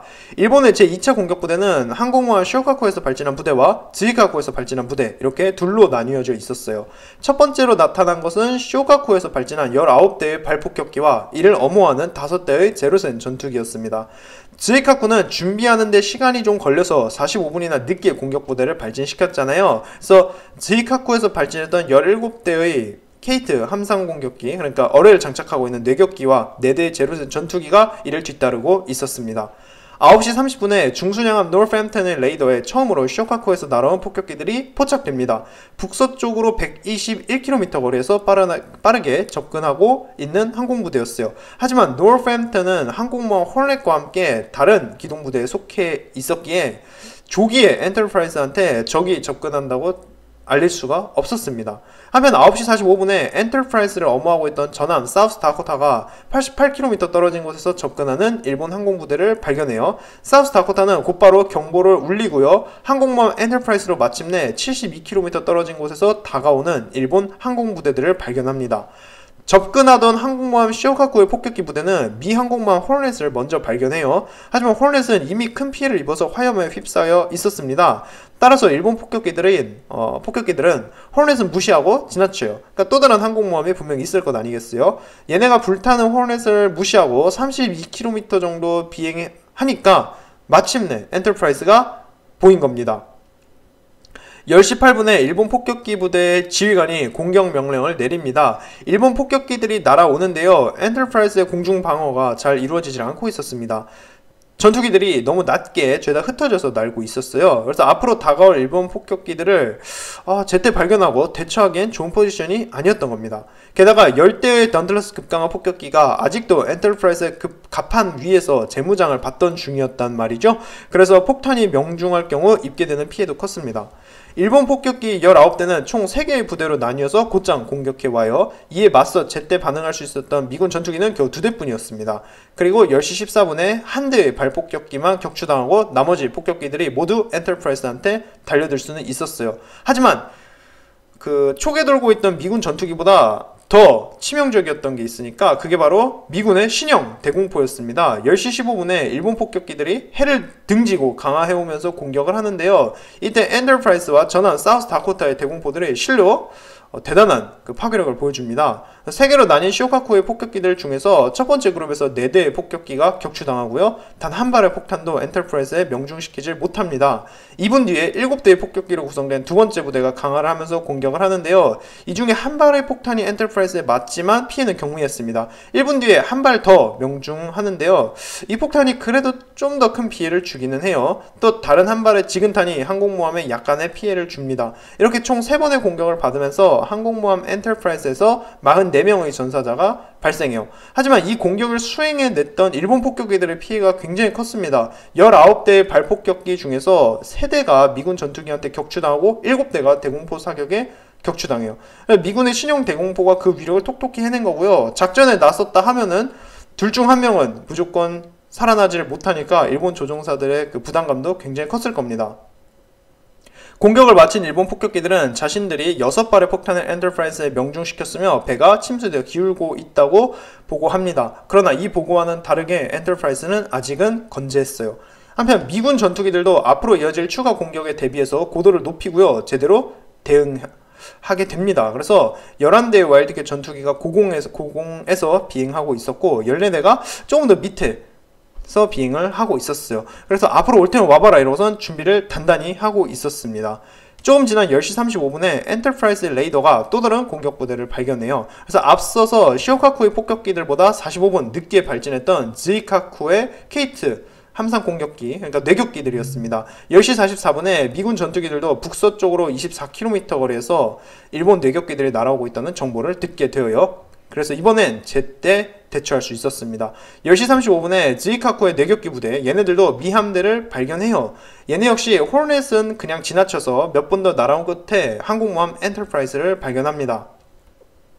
즈이카쿠의 뇌격기들을 지휘하는 이마자쿠 시게이치로 소장은 자신의 항공부대를 두 그룹으로 나누어서 양쪽에서 엔터프라이즈를 공격하기로 해요. 그러니까 항공모함이 달아날 길이 없게 팀워크를 해서 어뢰를 맞추겠다는 발상입니다. 이를 위해서 8대 그리고 8대로 뇌격기를 2개 그룹으로 나누고요. 각각 남쪽과 북쪽으로 날아가게 돼요. 그러니까 두 개 그룹으로 나누어서 양쪽에서 공격하겠다는 겁니다. 제로슨 전투기 4대가 얘네를 엄호하게 되고요.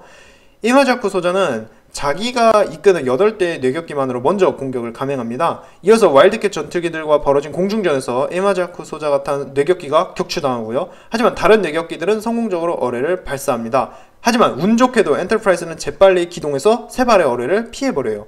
다른 뇌격기 2대는 공격을 해볼 각도가 나오질 않아서 엔터프라이즈 옆에 있던 전함 사우스 다코타를 노리고 공격합니다. 그러나 공격은 실패로 돌아가고요. 마지막 한 대의 뇌격기가 발사한 4번째 어뢰마저 엔터프라이즈가 정말 아슬아슬하게 피해버립니다. 이번에 2번째 공격 그룹의 뇌격기 8대가 구름 속에서 기습적으로 나타나요. 그래서 곧바로 와일드캣 전투기들이 달려들어서 뇌격기가 어뢰를 투하하기 전에 한 대를 격추시킵니다. 한 대는 큰 피해를 입었고 6대의 뇌격기만 멀쩡한 상황이었어요. 미 함대의 대공포 사격이 워낙 거세였기 때문에 일본 뇌격기들이 가까이 붙는다는 것도 힘들었습니다. 무사히 어뢰를 투하하면 기적인 상황이었어요. 뇌격기 한 대가 공격을 받고 어렵다 싶으니까 구축한 스미스의 자살 공격을 감행하고요. 10시 47분에 스미스의 뇌격기가 들이받고 항공유가 흘러넘치면서 구축함에 불이 붙는데요. 이어서 어뢰가 터지면서 구축함이 큰 피해를 입게 됩니다.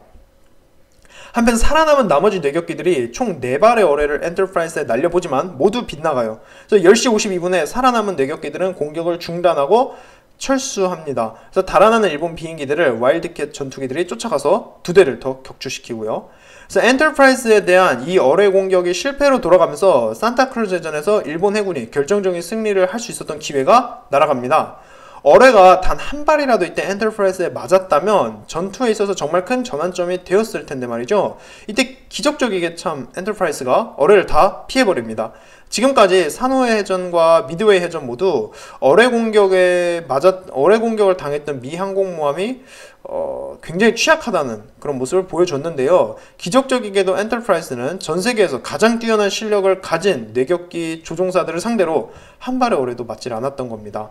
이날 16대의 뇌격기가 엔터프라이즈를 공격했고요. 얘네가 9발의 어뢰를 엔터프라이즈한테 날렸거든요. 그런데 이 공격이 왜 안 먹혔는가? 우선은 운이 굉장히 좋았던 게 있을 거고요. 또 일본 항공대가 2그룹으로 나뉘어서 공격을 했다고 말씀을 드렸잖아요. 그래서 만약에 얘네가 같은 타이밍에 완벽한 팀워크로 어뢰를 날렸다면 엔터프라이즈가 피할 수가 없었을 겁니다. 그러니까 피할 사각을 만들지 않고 어뢰가 날아왔을 테니까요.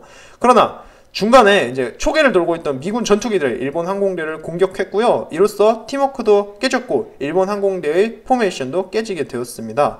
일본은 뇌격기 5대가 격추당했던 반면에 공중전에서 미군 전투기는 한 대만 격추당했고요. 이러면서 공격이 실패로 돌아간 겁니다. 그렇게 아침에 나구모 제독이 야심차게 공격 명령을 내렸던 일본 항공부대들은 그 공격력을 모두 소진했습니다. 살아남은 항공기도 적었고요. 조종사들도 지쳐있죠. 무엇보다 일본 측도 꼬마 항공모함 즈이호와 정규 항공모함 쇼카쿠가 크게 다쳐서 더 이상 항공작전을 수행할 수 없던 상황입니다. 이 상태에서 공격을 더 진행할 수 있을 것이냐가 관건이죠. 하지만 일본에게는 아직 항공모함이 한 척 더 남아 있습니다. 바로 콘도 제독이 이끄는 전진부대, 그러니까 육상 지원하려고 하던 그 함대가 남아 있어요.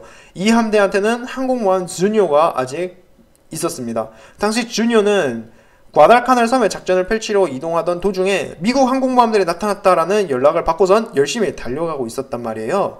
그러나 거리가 워낙 있었던 탓에 가장 중요한 그 전투가 벌어졌던 오전에는 참가를 하지 못하고 있었습니다. 그러다가 마침내 주니오도 작전을 펼칠 수 있을 만큼 미 항공모함 함대와 거리를 좁힌 거죠. 그래서 주니오에 타고 있던 카쿠타 제독은 9시 5분에 미 항공모함 함대로부터 448km 떨어진 거리에서 첫 공격 부대를 출동시키기로 합니다. 카쿠타 제독이 발진시키는 부대는 저희 이야기 시점으로 보자면 제3차 공격 부대인 셈입니다. 제1차 그리고 제2차 공격부대는 나구모 제독이 이끄는 제3함대의 항공모함 쇼카쿠, 즈이카쿠, 즈이호가 담당했었죠. 이제 그 뒤를 이어서 주니오가 공격에 들어간 겁니다. 미 해군은 정신 차릴 틈도 없었겠죠. 제3차 공격부대에는 12대의 제로센 전투기와 17대의 발 함상 폭격기가 있었습니다. 카쿠타 제독은 여기에 이어서 곧바로 어뢰를 장착한 7대의 케이트 함상 공격기로 제4차 공격부대를 발진시키려고 합니다. 한편 항공모함 주니오가 포함되어 있던 그 지원함대를 총지휘하던 콘도 제독은 주니오와 구축함 2척을 함대에서 분리시켜서 나구모 제독의 항공모함 함대와 함께 행동하라고 합니다. 그러는 동안 자기는 전함 콩고 하루나를 데리고 전속력으로 전진해서 미 항공모함 함대가 있는 곳까지 가기로 해요. 가서 지금 자기 전함이 가지고 있는 이 커다란 함포로 1대1 싸움을 한번 벌여보겠다는 뚝심이었습니다. 그러나 콘도가 무슨 생각이었든지는 별로 중요하지 않아요. 어차피 항공모함들끼리 벌이는 해전에 있어서 전함은 중요하지 않습니다. 콘도 제독에게 전함이 2척이 아니라 5척이 있었다 한들 큰 변화를 주기는 어려웠다는 거죠. 다시 카쿠타 제독이 지휘하는 항공모함 주니어로 돌아와 보겠습니다. 주니어에서 발진한 제3차 공격부대는 빠른 속도로 미 항공모함 엔터프라이스를 향해 날아오고 있었습니다. 이때 엔터프라이스 레이더는 잠시 작동을 멈추고 있었는데요. 이랬던 탓에 빠른 시간에, 그러니까 조기에 주니오에서 발진한 제3차 공격부대를 발견하지 못했어요. 엔터프라이스 바로 옆에서 항공모함을 지키고 있던 전함 사우스 다코타의 레이더에서 서쪽으로 72km 떨어진 곳에서 오는 주니오의 제3차 공격부대가 포착이 됩니다. 하지만 이 소식은 엔터프라이스에 빠르게 전달되지 못하고요. 11시 15분이 되어서 마침내 엔터프라이스 레이더가 다시 작동을 되고요. 그때서야 겨우 32km 떨어진 곳에서 접근하고 있는 일본 항공부대를 발견하게 됩니다. 엔터프라이스는 정신을 못 차리겠죠. 쇼카쿠와 제이카쿠에서 날아온 제2차 공격부대가 항공모함을 한 차례 두들기고 간 지 겨우 1시간밖에 안 지난 시점이란 말이에요. 중요한 건 레이더로 너무 늦게 발견하는 바람에 초계를 돌면서 항공모함을 호위하던 전투기 조종사들이 미리 대처할 시간이 없었다는 겁니다. 11시 21분에 주니오의 첫 번째 발폭격기들이 엔터프라이스 위에 나타나요. 주니오의 항공부대 역시나 불타고 있는 미 항공모함 호르넷을 발견했었지만 저건 이미 끝났다 이렇게 생각을 해서 40분 정도 더 비행한 끝에 엔터프라이스를 찾아낸 겁니다. 11시 20분에 엔터프라이스를 발견한 주니오의 폭격기들은 곧바로 공격에 들어가요. 다만 구름 때문에 좋은 위치에서 공격에 들어가지 못했다고 합니다. 발폭격기들이 급강하면서 폭탄을 투하하러 내려가는데요. 강화하는 각도가 한 45도 정도로 엔터프라이스의 대공포에 완전히 노출된 상태였습니다. 하지만 그냥 용감하게 공격을 감행해요. 그래서 첫 8대의 폭격기가 공격을 시작합니다. 이 중에서 첫 3발의 폭탄은 모두 항공모함을 비껴가고요. 처음 공격을 가했던 3대의 폭격기 모두 순식간에 대공포에 맞고 격추당합니다. 이어진 폭탄 역시 엔터프라이스 우현에서 5m 옆에 떨어지면서 약간의 피해만 배에다 주고 끝나요. 나머지 폭격기들의 공격은 모두 빗나갑니다. 다른 9대의 폭격기들로 공격을 가하지만 이 폭격기들은 구름 속에서 엔터프라이스가 어디 있었는지를 놓쳐버립니다. 그래서 당장 눈에 들어오던 엔터프라이스를 호위하는 배들을 공격하러 강화해요. 11시 29분에 호위 함정들에게 공격이 가해지는데 호위 함정들 중에서도 덩치가 제일 컸던 전함 사우스 다코타의 공격이 집중됩니다. 그러니까 눈에 띌만도 해요. 사우스 다코타는 지금 자기가 대공포로 지켜주고 있던 항공모함 엔터프라이스보다 더 컸단 말이죠. 사우스 다코타를 향해 폭탄이 4발 투하되고요. 이 중 1발이 전함에 명중합니다. 이 공격으로 함장을 포함해서 몇 명이 부상당하게 되어요. 이 외에 다른 폭격기들은 대공경 순양한 산주안을 향해 공격합니다. 이 중 250kg짜리 철갑탄 1발이 산주안의 배를 뚫고 밑바닥까지 떨어지긴 해요. 하지만 침몰하진 않고 살아남게 됩니다. 그렇게 한 차례 싸웠던 이 전투에서 일본의 제3차 공격대는 11대의 발폭격기가 격추당하면서 큰 피해를 입게 되어요. 그러니까 처음 공격을 가할 때 대공포에 맞지 않았다 하더라도 공격을 마치고 돌아갈 때 미군 전투기들의 그 추격 공격을 받아서 격추당했다고 합니다.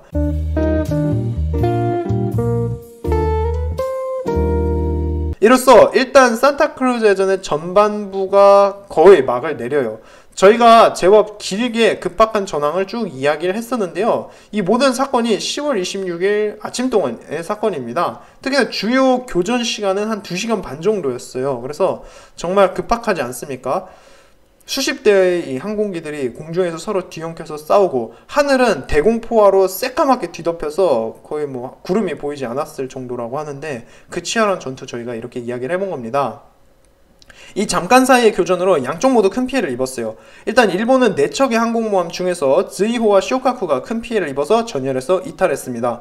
미국은 항공모함 2척 중에서 호르넷이 완전히 죽기 직전의 상태로 물에 가만히 떠있던 상황이었고요. 엔터프라이스 역시 폭탄을 맞고 다쳤습니다. 하지만 이 전체적인 전황을 보자면 일본이 유리했어요. 나고모 제독은 부하들과 상회를 하고 있었습니다. 아침 반나절 동안 있던 그 치열한 전투를 토대로 지금 어떤 상황인지 그걸 분석하고 있던 거죠. 일단 나구모는 아침간에 있었던 전투로 현재 미군에게는 최소 이제 3대의 항공모함이 있다고 판단합니다. 한 척은 박살나서 표류하고 있는 거를 일본 정찰기들이 발견했었죠. 이게 바로 호넷입니다. 나구모는 호넷 외에도 2척의 항공모함이 호넷의 북쪽이나 북서쪽쯤에서 아직 활동하고 있을 거라고 판단해요. 그래서 11시 32분에 무전을 통해서 이 사실을 다른 함대에 모두 알립니다. 사실 엔터프라이즈는 호넷의 남쪽에서 움직이고 있었기 때문에 나구모는 상대의 위치를 잘못 어림짐작한 거예요. 이게 또 나중에 엔터프라이즈를 공격할 수 있었던 귀중한 기회를 날리게 만듭니다. 하지만 나구모는 이때만큼은 자신이 드디어 승리를 손에 거의 거머쥐었다고 생각을 해요. 미드웨이 해전 때보다는 확실히 뭔가 상황이 잘 풀리고 있었거든요. 그러니까 자기가 생각하기에 가장 위험했던 순간도 일단 잘 넘겼었고, 실제로 앞전에 보냈던 그 2번의 공격 부대 모두 미 함대에게 큰 피해를 주지 않았습니까? 이제 한 번만 더 결정적인 공격을 가해서 남은 미 함대 항공모함들을 잡으면 결정적 공격에 나설 셈이었습니다. 오전에 공격에서 살아남았던 함재기들이 근데 살아서 돌아온 용사들이 너무 적었던 거죠. 전격기 4대, KT 함상공격기 1대, KT 함상공격기 8대, 그리고 주니어의 전투기 2대, 발폭격기 4대, KT 함상공격기 1대, KT 함상공격기 8대, 그리고 주니어의 전투기 2대, 발폭격기 4대, KT 함상공격기 1대가 이렇게 돌아옵니다. 아침만 해도 강력했던 일본의 항공부대가 너무 큰 피해를 입고 크게 줄어든 거죠. 하지만 여기서 포기할 나구모가 아닙니다. 나구모는 자기한테 남아있는 유일한 항공모함 즈이카쿠를 구축함 5척과 함께 떼어내서 항공모함 주니오에 붙입니다. 그래서 한 번 더 공격을 해서 미함대를 끝장내야 하지 않겠어요. 반면에 이제 나구모가 타고서 지휘하고 있던 항공모함 시오카쿠는 폭탄을 맞고 연기를 뿜으면서 빠르게 전장에서 달아나고 있었습니다. 그동안 아베 제독이 이끄는 전위 부대도 마지막으로 미 항공모함들이 목격된 곳으로 발빠르게 달려가고 있었고요. 일본 해군은 아침에 있던 전투를 바탕으로 해서 결정적인 승리를 거머쥐기 위해서 다들 열심히 뛰고 있던 겁니다. 그래서 곧 있으면 우리가 거의 다 이겼다 이런 생각하고 있었어요. 일본 해군이 이렇게 행동하는 동안 미 항공모함 함대를 지휘하는 킨케이드 장군은 머리가 아픕니다. 미 항공모함 호넷은 바다에 동동 떠서 곧 죽기 직전의 상황이었고요. 호넷의 엔진이 완전히 멈췄기 때문에 중순양함 노스햄튼이 이 항공모함을 끌고서 움직이고 있었습니다. 미 항공모함 엔터프라이즈는 아직 작전을 펼칠 수는 있었지만 역시나 폭탄을 맞아서 정상이 아니었고요. 엔터프라이즈는 지금 항공모함 호넷에 착함해야 하는 비행기들까지 다 내려와 있었단 말이에요.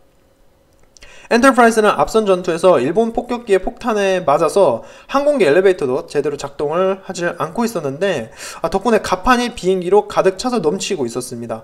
킨케이드 장군은 틀림없이 멀쩡한 한두 척의 항공모함이 일본한테 더 있을 거라고 확신했단 말이에요. 지금 갑판이 비행기로 가득 차서 오도 가도 못하게 된 엔터프라이즈는 그야말로 제자리에 가만히 앉아있는 손쉬운 먹잇감입니다. 이런 상황에서 엔터프라이즈 한 척만 가지고 일본 항공모함들과 계속 전투를 벌인다는 것은 너무 위험하고 자살행위였어요. 따라서 킨케이드 제독은 오전 11시 35분에 철수하기로 결정합니다. 엔터프라이즈는 급하게 오전에 전투에 나갔던 비행기들을 모두 회수하고 출발하기로 해요. 아침에 작전에 나갔던 73대의 항공기들 중에서 일단은 23대의 전투기, 24대의 폭격기가 엔터프라이즈에 착함합니다. 이제 갑판이 막 미어 터져요. 이상 비행기가 들어갈 자리가 없을 지경이었습니다. 그런데 아직도 착함해야 할 항공기가 하늘에 날아다니면서 자리 안 나나 이러면서 자기 차례 기다리고 있었단 말이에요. 그래서 이럴 땐 어떻게 하겠어요? 우선 엔터프라이즈는 과감하게 비행기를 버립니다. 그래서 5대의 전투기를 그냥 바다에다 떠밀어서 던져버려요. 그리고 배에 있던 비행기들 빨리 연료 채워서 다시 날려보내면서 자리를 만듭니다. 그래서 12시 51분에 25대의 전투기를 다시 초계 비행을 위해서 발진시켜요. 연료가 여유가 있었던 비행기는 인근의 에스페리토 산토 섬의 비행장으로 갔고요. 그리고 나서야 모든 비행기가 엔터프라이즈에 착함할 수 있었습니다. 그렇게 엔터프라이즈에는 총 84대의 비행기가 꽉꽉 들어차 있게 됩니다. 그래도 다행히 다 싣고 갈 수는 있었어요. 한편 오후 1시에 연합함대 총사령관 야마모토 제독은 제2함대를 이끌던 콘도 제독에게 속히 남아있는 미함대 세력을 추격해서 경멸하라고 합니다. 이 작전은 하루나 이틀이면 될 거라 생각했어요. 아직 일본 함대한테는 멀쩡한 항공모함이 2척이나 있었잖아요. 즈이카쿠와 주니오 이렇게 2척이 있습니다. 이 2척 모두 공격 준비를 하기 시작해요. 그렇게 오후 1시 13분에 주니오에서 공격부대가 발진합니다. 그래서 그날의 제4차 공격부대예요. 이 항공대에는 8대의 제로센 전투기, 7대의 KT 함상 공격기가 있었고요. 같은 심각에 옆에 있던 항공모함 즈이카쿠도 5대의 전투기와 2대의 발폭격기, 7대의 케이트 함상 공격기를 발진시킵니다. 일본 조종사들은 시오카쿠, 즈이호의 조종사들도 포함되어 있었겠죠. 그러니까 두 척이 앞선 이제 오전에 공격을 받으면서 작전을 펼칠 수가 없게 되었잖아요. 그래서 이 조종사들이 즈이카쿠와 주니오에 착함해야 했단 말이에요. 그리고 중요한 게 벌써 그날의 두 번째 공격 임무에 나서는 겁니다. 그러니까 그 극심한 피로와 조종사들이 느껴야 하는 고통을 저희들이 상상할 수 있겠습니다. 이거는 일본, 미국 둘 다 해당되겠죠. 일본의 경우 무엇보다 앞전의 전투에서 출격했던 일본 항공기의 절반 이상이 격추당했기 때문에 그 심한 부담을 느끼고 있었을 거예요. 그러니까 일단 작전 나갔다 하면 둘 중 하나는 죽어서 돌아오는 것 아니겠습니까? 돌아오지도 못해요. 바다 어딘가에 그냥 떨어지고 마는 겁니다.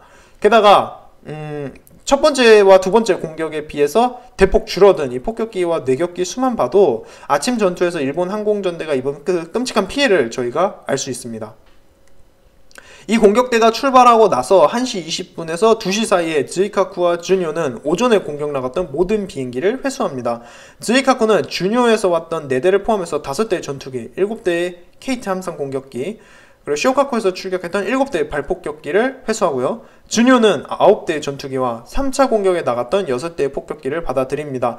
이 과정에서 심한 피해를 입었던 7대의 항공기가 추가로 버려지고요. 전투에 나갔다가 살아온 조종사들 모두 지쳐서 몰골이 말이 아니었어요. 조종사들이 내리자마자 기절하지 않았을까 싶습니다. 그리고 비행기들 상태도 상당히 안 좋았어요. 이쯤 되니까 항공모함 즈이카쿠를 지휘하던 노모토 제독은 야, 이거 애들 상태 보니까 그만해야겠다 싶었던 거죠. 그래서 더 이상 공격을 하지 않기로 합니다. 반면 항공모함 주니어를 지휘하던 카쿠타 제독은 계속 해볼 셈이었어요. 그래서 해지기 전에 한 번 더, 그러니까 그날의 5차 공격대를 보내기로 합니다. 그래서 이미 멀쩡한 상태의 조종사가 없었고 제대로 작동하는 항공기도 부족했지만 긁어 모을 수 있는 건 어떻게든 다 모아서 한 번 더 공격에 나왔어요. 그렇게 6대의 제로센 전투기와 4대의 발폭격기로 구성된 공격대가 오후 3시 35분에 출발하게 됩니다. 하지만 일본 항공모함 함대가 야심차게 발진시켰던 제4차 공격대와 제5차 공격대는 큰 소득을 건지질 못합니다. 목표였던 거는 이제 항공모함이잖아요. 그런데 찾질 못했던 거예요. 왜냐하면 미 항공모함 엔터프라이스와 그 살아남은 함대 전체가 빠르게 남쪽으로 이동해버려서 그랬습니다. 그러니까 킹케이드 장군이 철수를 결정하고 빠르게 빼냈단 말이죠, 함대를. 이로써 일본 함재기들의 작전 범위 바깥으로 다 달아나 버린 겁니다. 근데 중요한 게 아직 표류하고 있는 일본 항공모함 호넷과 호넷을 호위하는 함대가 남아있잖아요. 비록 대파당했지만 미 해군은 어떻게든 호넷을 살려내 보려고 합니다. 그래서 순양함들 낑낑거리면서 호넷을 끌고 돌아가려 하고 있었어요. 하지만 일본군이 그걸 가만히 내버려 둘 리 없습니다.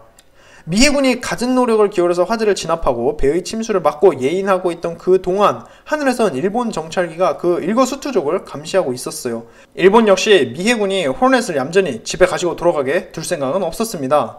일단 호넷은 항공작전을 펼칠 수 없었기 때문에 그 어떤 전투기도 발진시킬 수가 없었단 말이에요. 그래서 상공에선 일본 비행기들이 마음 놓고 활개칠 수 있었습니다. 오후 1시 45분에 중순양함 노스햄튼의 레이더에 일본 항공부대가 포착되어, 그러니까 항공모함 주니오에서 출격한 공격부대가 나타난 것이었습니다. 2시쯤에는 즈이카쿠에서 발진한 공격부대도 레이더에 포착되어 이 두 항공부대 모두 처음에는 홀레 쪽으로 안 왔습니다. 그러니까 일본 조종사들이 눈에 불을 켜고 찾고 있던 거는 아직 멀쩡했던 미 항공모함 엔터프라이스였단 말이에요. 그러니까 얘네들은 나고모 제독의 보고를 그대로 믿고선 홀렛의 북쪽을 샅샅이 뒤지고 있었습니다. 하지만 얘네가 찾던 목표인 미 항공모함 엔터프라이스는 이미 달아나고 없었죠. 그래서 찾을 리 만무했어요. 이렇게 되니까 주니오의 공격부대는 다른 공격할 만한 목표물을 찾습니다. 그러다가 오후 3시 13분에 중순양함에 묶여서 끌려가고 있던 홀렛을 발견한 거죠. 그럼 곧바로 공격에 들어갑니다. 이 공격에서 일본의 97식 케이트 함상 공격기 한 대가 마법같이 어뢰를 홀렛에 명중시켜요. 그러니까 하필이면 오전에 어뢰 맞았던 자리를 또 맞춥니다. 그러니까 맞은 데를 또 맞으면서 배에 물이 차 들어오고 홀렛은 14도나 옆으로 기울게 됩니다. 이로써 그 어떤 노력을 기울여도 배를 살릴 수 없음이 드러나요. 다만 미 해군은 어뢰를 맞췄던 내격기를 곧바로 대공포로 격추시킴으로써 복수를 하긴 합니다. 30분쯤 뒤에 즈이카쿠에서 발진한 케이트 함상 공격기 2대가 날아와서 어뢰를 발사하지만 이는 호르넷을 아슬아슬하게 비껴가고요. 근데 이 시간이 되면 배는 이미 20도에 기울었습니다. 이러니까 승무원들에게 배를 버리라는 명령이 떨어져요. 승무원들이 대피하던 그 순간에도 계속해서 일본 폭격기들이 나타나서 공격을 가합니다. 3시 55분부터 4시 50분까지 1시간 가까이 정말 끈질기게 공격을 해오고요. 추가로 호르넷에 2발의 폭탄을 더 명중시킵니다. 그러니까 이게 그냥 냅둬도 침몰할 배인데 계속 끈질기게 날아와서 폭탄을 떨어뜨리는 거예요. 그러니까 맞은데 또 때리고 또 때리고 하는 거죠. 결국 오후 4시 27분에 함장을 마지막으로 모든 승조원이 항공모함 호르넷을 버리고 탈출합니다. 그런데 호르넷을 혹시라도 일본군이 가져가서 고쳐서 쓸 수도 있잖아요. 그래서 확실히 호르넷을 자침시키기로 합니다. 그래서 구축한 머스틴이 어뢰를 쏴서 호르넷을 끝장내기로 합니다. 머스틴은 8발의 어뢰를 쏴서 이 중 4발을 호르넷에 명중시키거든요. 그런데 미제 어뢰가 너무 약했던 탓인가 호르넷이 이거 맞고 침몰을 안 하는 거예요. 그래서 구축함 앤더슨이 다시 가서 항공모함에 어뢰를 쏴서 침몰시키기로 합니다. 그래서 앤더슨이 8발의 어뢰를 더 쏴요. 이 중에서 6발이 명중합니다. 그런데도 호르넷이 침몰하질 않아요. 그래서 이쯤 되면 미 항공모함 호르넷이 튼튼했다기보다는 확실히 일본군이 쓰던 어뢰보다 미제 어뢰가 안 좋았던 것 같아요. 일본 어뢰 2방 맞고 항공모함이 침몰하고 있는 건데 무슨 미국 어뢰는 이렇게 많이 맞아도 배가 꿈쩍도 안 합니다. 그러니까 아니 대체 왜 침몰 안 하는 건데 이것은 머스탱과 앤더슨 두 척이 모두 이제 5인치 함포를 이용해서 호르넷을 공격해요. 그래서 이걸로 침몰시키겠다 이거죠. 그래서 둘이서 합쳐서 430발을 호르넷을 향해 쏘는데요. 이걸 막고도 호르넷이 침몰하지 않습니다. 미국 구축함들은 결국 호르넷을 자침시키지 못해요. 일본 해군이 추격해오고 있었기 때문에 저녁 8시 반쯤에 얘네가 그냥 달아납니다. 얘네가 가고 나서 불과 30분 뒤에 일본 구축함 아키우모가 와서 호르넷을 발견합니다. 그러니까 얘네가 봐도 호르넷은 도저히 데려가서 수리를 한다거나 다시 쓸 수 있던 상태가 아니었어요. 따라서 얘네는 5발의 어뢰를 발사해서 호르넷을 침몰시킵니다. 미국 어뢰는 그렇게 많이 맞아도 배가 꿈쩍도 안 하다가 신기하게도 일본 어뢰에 맞으니까 이 커다란 항공모함 호르넷이 마침내 침몰해요. 자, 주된 항공모함 전투는 이렇게 끝났습니다. 그러나 산타크루즈 해전은 아직은 막을 내리질 않았어요. 왜냐하면 일본군이 포기를 하질 않거든요. 얘네는 아직 목표했던 대로 미 해군 항공모함을 전멸시키질 못했잖아요. 그래서 계속 쫓아가는 겁니다. 콘도 제독은 어떻게든 10월 26일에 그 승리를 결정적인 것으로 만들고 싶어 했어요. 그래서 밤새도록 미 함대를 추격합니다. 오후 6시 4분에 콘도는 야간 해전을 준비하라는 명령을 내리고요. 파손당해서 표류하거나 느린 속도로 철수하는 미군 함정들을 잡으러 갑니다. 야간 해전이라면 뭐 일본 해군의 주특기 아니겠어요? 특히나 지금 추격 전에 동원된 일본의 전함만 해도 컨고, 하루나, 히에이, 키르시마까지 4척이나 있단 말이에요. 그러니까 자신 있다 이겁니다. 이 전함들은 비록 오래되긴 했어도 속도 하나만큼은 빨랐거든요. 콘도가 얼마나 부하들을 재촉했던지 본래 일본 함대 제일 선두에 가기로 했던 전위 부대와의 거리를 불과 19km까지 좁힐 정도로 빠르게 쫓아갑니다. 그리고 밤이 되어 제일 앞에 가던 일본 구축함들이 버려진 항공모함 호르넷을 발견해요. 그러니까 콘도 제독은 옳았구나. 그러니까 이쯤 되면은 미 해군 잠당을 다 따라잡을 수 있겠구나 싶었겠죠. 그래서 콘도는 적어도 3시간은 더 추격해볼 셈이었습니다. 한편 일본 항공모함 함대는 아직 주니오, 즈이카쿠 두 척의 항공모함이 있잖아요. 그래서 얘네들은 북쪽으로 이동해서 다음날 아침 날이 밝는 대로 정찰전을 개시할 셈이었습니다. 정찰을 통해서 해전을 계속할지 안 할지를 정하기로 해요. 항공모함 함대는 그날 밤 동안에 하루의 전투를 좀 정리해봅니다. 피해는 심각했어요. 일본 항공모함 함대는 그날 하루 동안 전투 이후 97대의 항공기만 남은 상태였습니다. 지이카쿠에는 67대가, 주니오에 30대가 남아 있었어요. 전투에 참여했던 항공기의 절반을 잃은 셈입니다. 하지만 피해에 비해서 승리는 좀 커 보였어요. 나고노 제독은 미 해군에게 항공모함이 4척 있었고 이 중에서 한 척은 확실히 침몰했고 나머지 3척은 큰 피해를 입었다고 보고합니다. 주니오에 타고 있던 카쿠타 제독도 적에게 항공모함이 3척 있었고 이 중 한 척의 침몰, 2척이 대파당했다고 보고해요. 연합함대 총사령관 야마모토 제독도 저녁 7시 50분에 미 해군이 한 척의 항공모함을 잃고 3척이 큰 피해를 입은 게 확실하다고 단정 짓습니다. 이로써 일본 해군은 산타크루즈 해전? 야, 이거 완전 대승리다라고 확신한 거죠. 그러나 실제로는 미 해군은 한 척의 항공모함을 잃었고 한 척이 약간의 피해만 입었을 뿐입니다. 다음날 10시 27일 다음날 10월 27일 아침에 밝았을 때 일본 해군의 기대와는 다르게 함대 간의 전투는 벌어지지 않습니다. 아침 정찰을 해본 결과 미 해군 함정들이 죄다 달아나버리고 바다는 잔잔했던 거죠. 콘도 제독은 아쉬움을 남기면서 자기의 그 커다란 전함들을 물릴 수밖에 없었습니다. 다만 불과 한 달 뒤인 과달카날 해전에서 전함 히에이 키르시마는 한 달 뒤인 그 과달카날 해전에서 전함 히에이와 키르시마는 자기들이 그렇게 염원하던 한포 결전을 벌이게 된단 말이에요. 그래서 어느 정도 소원 성취를 했다고 볼 수도 있겠습니다. 그 이야기는 저희가 과달카날 해전편에서 이야기를 해봤어요. 산타크루즈에서 다쳤던 항공모함 쇼카쿠와 즈이호는 부상당한 몸을 이끌고 10월 28일에 추록섬의 해군기지로 돌아옵니다. 나머지 일본 함대는 10월 30일에 작전을 모두 마치고 추록섬으로 돌아오고요.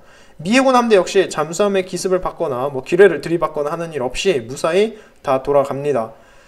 이로써 해전이 끝난 건데요. 일본 해군은 곧바로 자기들이 세 척의 항공모함, 그리고 한 척의 전함, 한 척의 순양함, 한 척의 구축함, 그리고 미확인된 함정을 격침시키고 79대의 미군 항공기를 파괴했다고 발표합니다. 그러니까 실로 과장되긴 했죠. 그럼에도 이제 미 해군의 피해는 컸습니다. 항공모함 홀렛이 침몰했고요. 구축함 폴터가 침몰, 항공모함 엔터프라이즈와 전함 사우스 다코타도 피해를 입고 수리받아야 했습니다. 그 외 몇 척의 구축함들도 수리를 받아야 했고요. 미 함대한테는 175대의 항공기가 있었지만 이 중 80대를 잃었습니다. 근데 중요한 게 이 정도 피해는 미국이 금방 극복할 수 있었어요. 1943년 중순부터 미국은 그 경제력과 산업을 총동원해서 전쟁 물자를 마구 생산해 내거든요. 그래서 산타크루즈 해전 때 입었던 피해 그렇게 치명적이지 않았습니다. 적어도 해를 넘기고 1943년이 되면서 빠르게 회복할 수 있었어요. 저희가 주목해야 하는 건 일본 측의 피해입니다. 한번 볼까요? 일본은 항공모함 시오카쿠 즈이호가 큰 피해를 입었죠. 중순양함 치쿠마도 대파당했고요. 이 배들 모두 일본 본토까지 돌아와서 수리를 받아야 했습니다.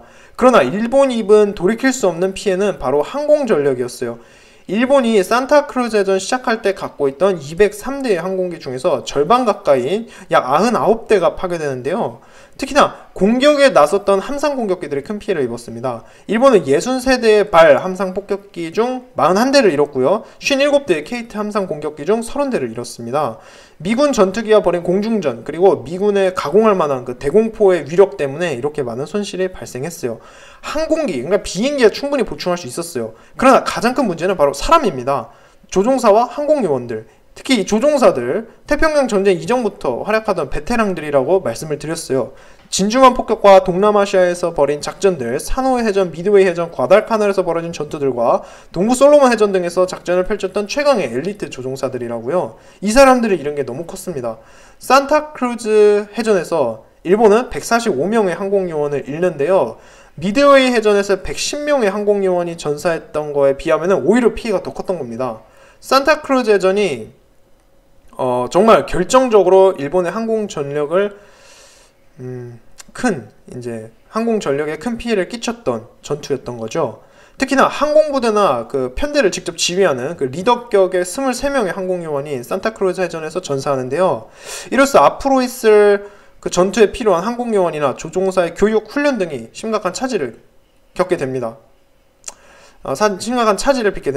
이때 일본 해군이 잃었던 소중한 인재들은 전쟁 끝날 때까지도 일본 해군이 보충할 수가 없게 되어요. 그리고 항공 전력을 다시 키울 수 있을 때까지 거의 2년이나 걸리는데, 그동안 일본 해군은, 그러니까 미 해군을 상대로 항공모함 전투를 걸 수가 없게 됩니다. 그러니까 항공모함들이 모두 일본으로 돌아가서 다시 재충전하는 시간을 가져야만 했거든요. 그래서 산타크루즈 해전만 놓고 보면 일본 해군이 이긴 건 맞거든요. 그러니까 미 해군 항공모함 함대를 철수하게 만들었고 또 한 척을 격침시켰잖아요. 또 일본 항공부대는 놀랄만한 고도의 전술을 선보였고요. 안타깝게도 이런 전술을 구사할 수 있는 정예 조종사들이 산타크루즈 해전에서 대부분 전사하게 되었다는 거, 그리고 남은 조종사들도 과달카날 전투가 지속되면서 솔로몬 제도와 뉴기니에서 전투를 벌이면서 대부분 전사하게 됩니다. 그렇게 일본 항공모함 함대는 두 번 다시 이런 멋있는 모습을 보여주지 못하게 돼요. 그러니까 이겼는데 그걸로 끝이라는 겁니다. 그러나 미드웨이 해전에서 배운 여러 교훈을 통해서 성장한 모습을 약간 보여줘요. 일단 미드웨이 해전에서 폭탄을 맞고서 유폭당해서 침몰했던 항공모함들의 그 전철을 밟지 않기 위해서 쇼카쿠는 공습에 철저히 대비하고 있었습니다. 그래서 폭탄을 맞았음에도 항공모함이 살아남을 수 있었어요. 미드웨이 해전 때 또 정찰을 제대로 못해서 일본 해군이 큰 패배를 겪었었지만 산타크루즈 해전 때는 오히려 미군보다 정찰을 더 훌륭히 수행해내었고요. 항공모함 함대 앞에서 항공모함 앞에 전위부대를 앞세워서 공격을 흡수한다는 작전도 제법 훌륭히 맞아떨어졌습니다. 미함대 공격 부대들은 모두 전위부대 중순양함들과 전함을 공격하는데 정신이 팔려서 정작 중요한 일본 항공모함들을 공격하지 못했었어요. 미 해군도 나름대로 정찰을 반성을 할 게 있죠. 그러니까 일본 항공모함 함대를 공격하러 갔던 75대 항공기 중에서 아니 어떻게 10대만 일본 항모를 찾아가냐고요. 나머지 비행기들은 죄다 헤매거나 엉뚱한 배 공격하고 그냥 돌아왔단 말이죠. 그러나 미 해군은 레이더를 이용한 방어나 또 공중전을 벌이는 전술과 실력 등 많이 성장한 모습을 보여주고요. 무엇보다 대공포를 이용해서 자신의 함대를 효과적으로 지켜내고 방어에 성공했습니다.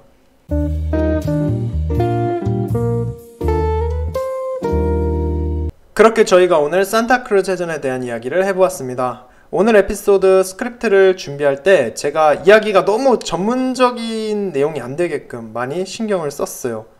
제가 참조했던 서적들이 상당히 전문가적인 군사 서적들이어서 이야기가 많이 복잡했거든요. 그래서 최대한 축약을 하고 이야기 쉽게끔 제가 하려고 많이 힘을 썼습니다.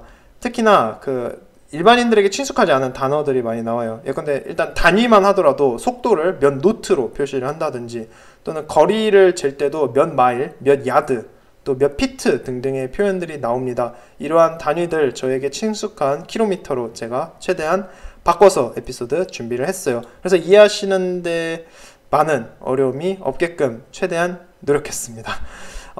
그리고 이번 에피소드에 관한 일화를 이야기를 하자면요. 제가 이제 산타크루즈 해전 에피소드를 2달 전에 업로드를 사실 하려고 했어요. 그래서 그때부터 스크립트를 쓰고 있었거든요. 근데 도무지 지식을 이제 스크립트에 진전이 없어갖고 너무 힘들었습니다.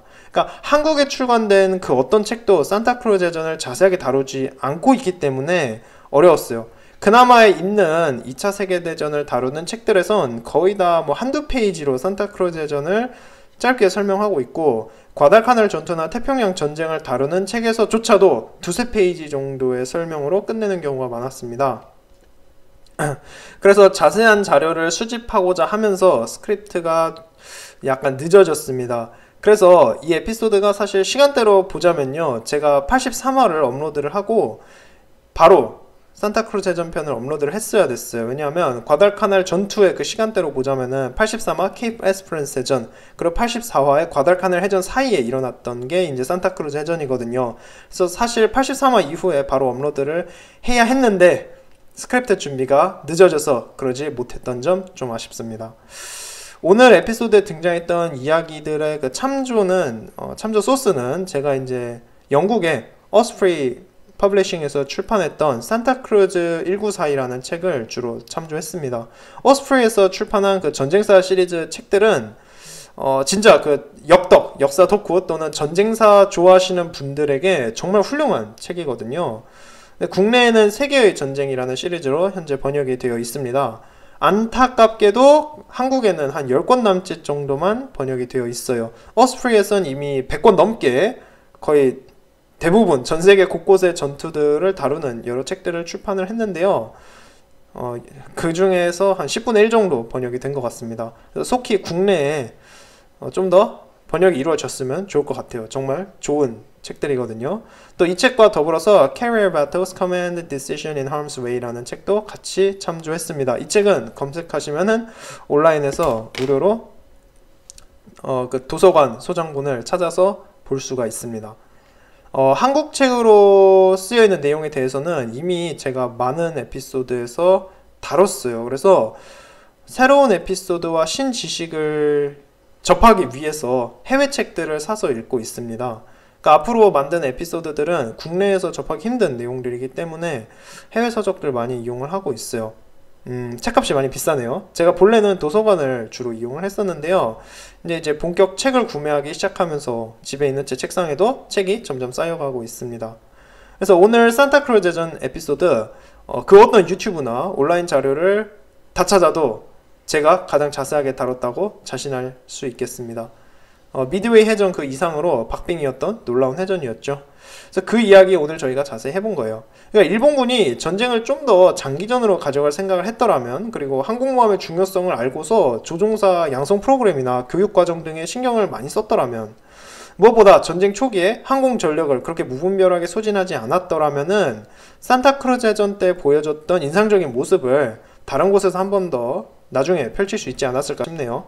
그러나 무지하게도 일본은 그러지 않았고, 심지어 미드웨이 해전, 산타크루즈 해전 때까지도 어떻게든 전함을 이용해서 대결을 할 생각을 하고 있었다는 거죠. 트루섬에 멀쩡하게 이제 가만히 있던 신형 전함, 저는 개인적으로 고급 전함이라고 생각하고 싶은데요. 이 고급 전함 3척, 나가토, 무츠, 야마토 이렇게 3척이랑 나중에 얘네가 새로 만드는 거대 전함 무사시, 이렇게 전함들 가격만 합해도 이거 만들 돈으로 항공모함 한 5척을 만들 수 있었단 말이죠. 뭐 그랬던 일본에 대한 일본의 그 미련함 약간 아쉽습니다. 그러니까 전쟁 후반기에 가서 일본이 항공모함의 중요성을 그때서야 이제 눈치채고 적극적으로 항공모함 전력을 막 새로 양성하려고 할 때는 이미 늦었고요. 미국한테 밀리기 시작하거든요. 뭐 그러한 점들 저희가 오늘 이야기해 볼 수 있을 것 같습니다. 그래서 오늘 에피소드 제가 좀 짧게 준비하려 했는데요. 굉장히 길어진 것 같습니다. 그래서 이렇게까지 자세하게 전투 다룬 거는 많이 오랜만이라서 저도 즐거웠던 것 같습니다. 제가 중간중간 말하면서 실수가 많았는데요. 최대한 편집을 예쁘게 해서 업로드를 해보겠습니다. 그러니까 에피소드 녹음할 때도 옛날에는 한 번에 제가 쭈루룩 녹음을 하곤 했었는데, 최근에 녹음할 때는 굉장히 많이 끊는 것 같아요. 제가 한 10번 정도 끊어서 녹음을 하는 것 같거든요. 그러니까 중간중간 목소리도 좀 다시 가다듬고, 실수했다 싶은 부분은 재녹음도 하면서 녹음하는 시간도 점점 길어지고 있는데요. 열심히 노력하는 정군 되겠습니다. 자, 그러면 다들 좋은 하루 보내시면 좋겠고요. 댓글로 많은 말씀들 남겨주고 있어서 항상 힘이 납니다. 그럼 다음 에피소드에서 찾아뵙겠습니다. 감사합니다.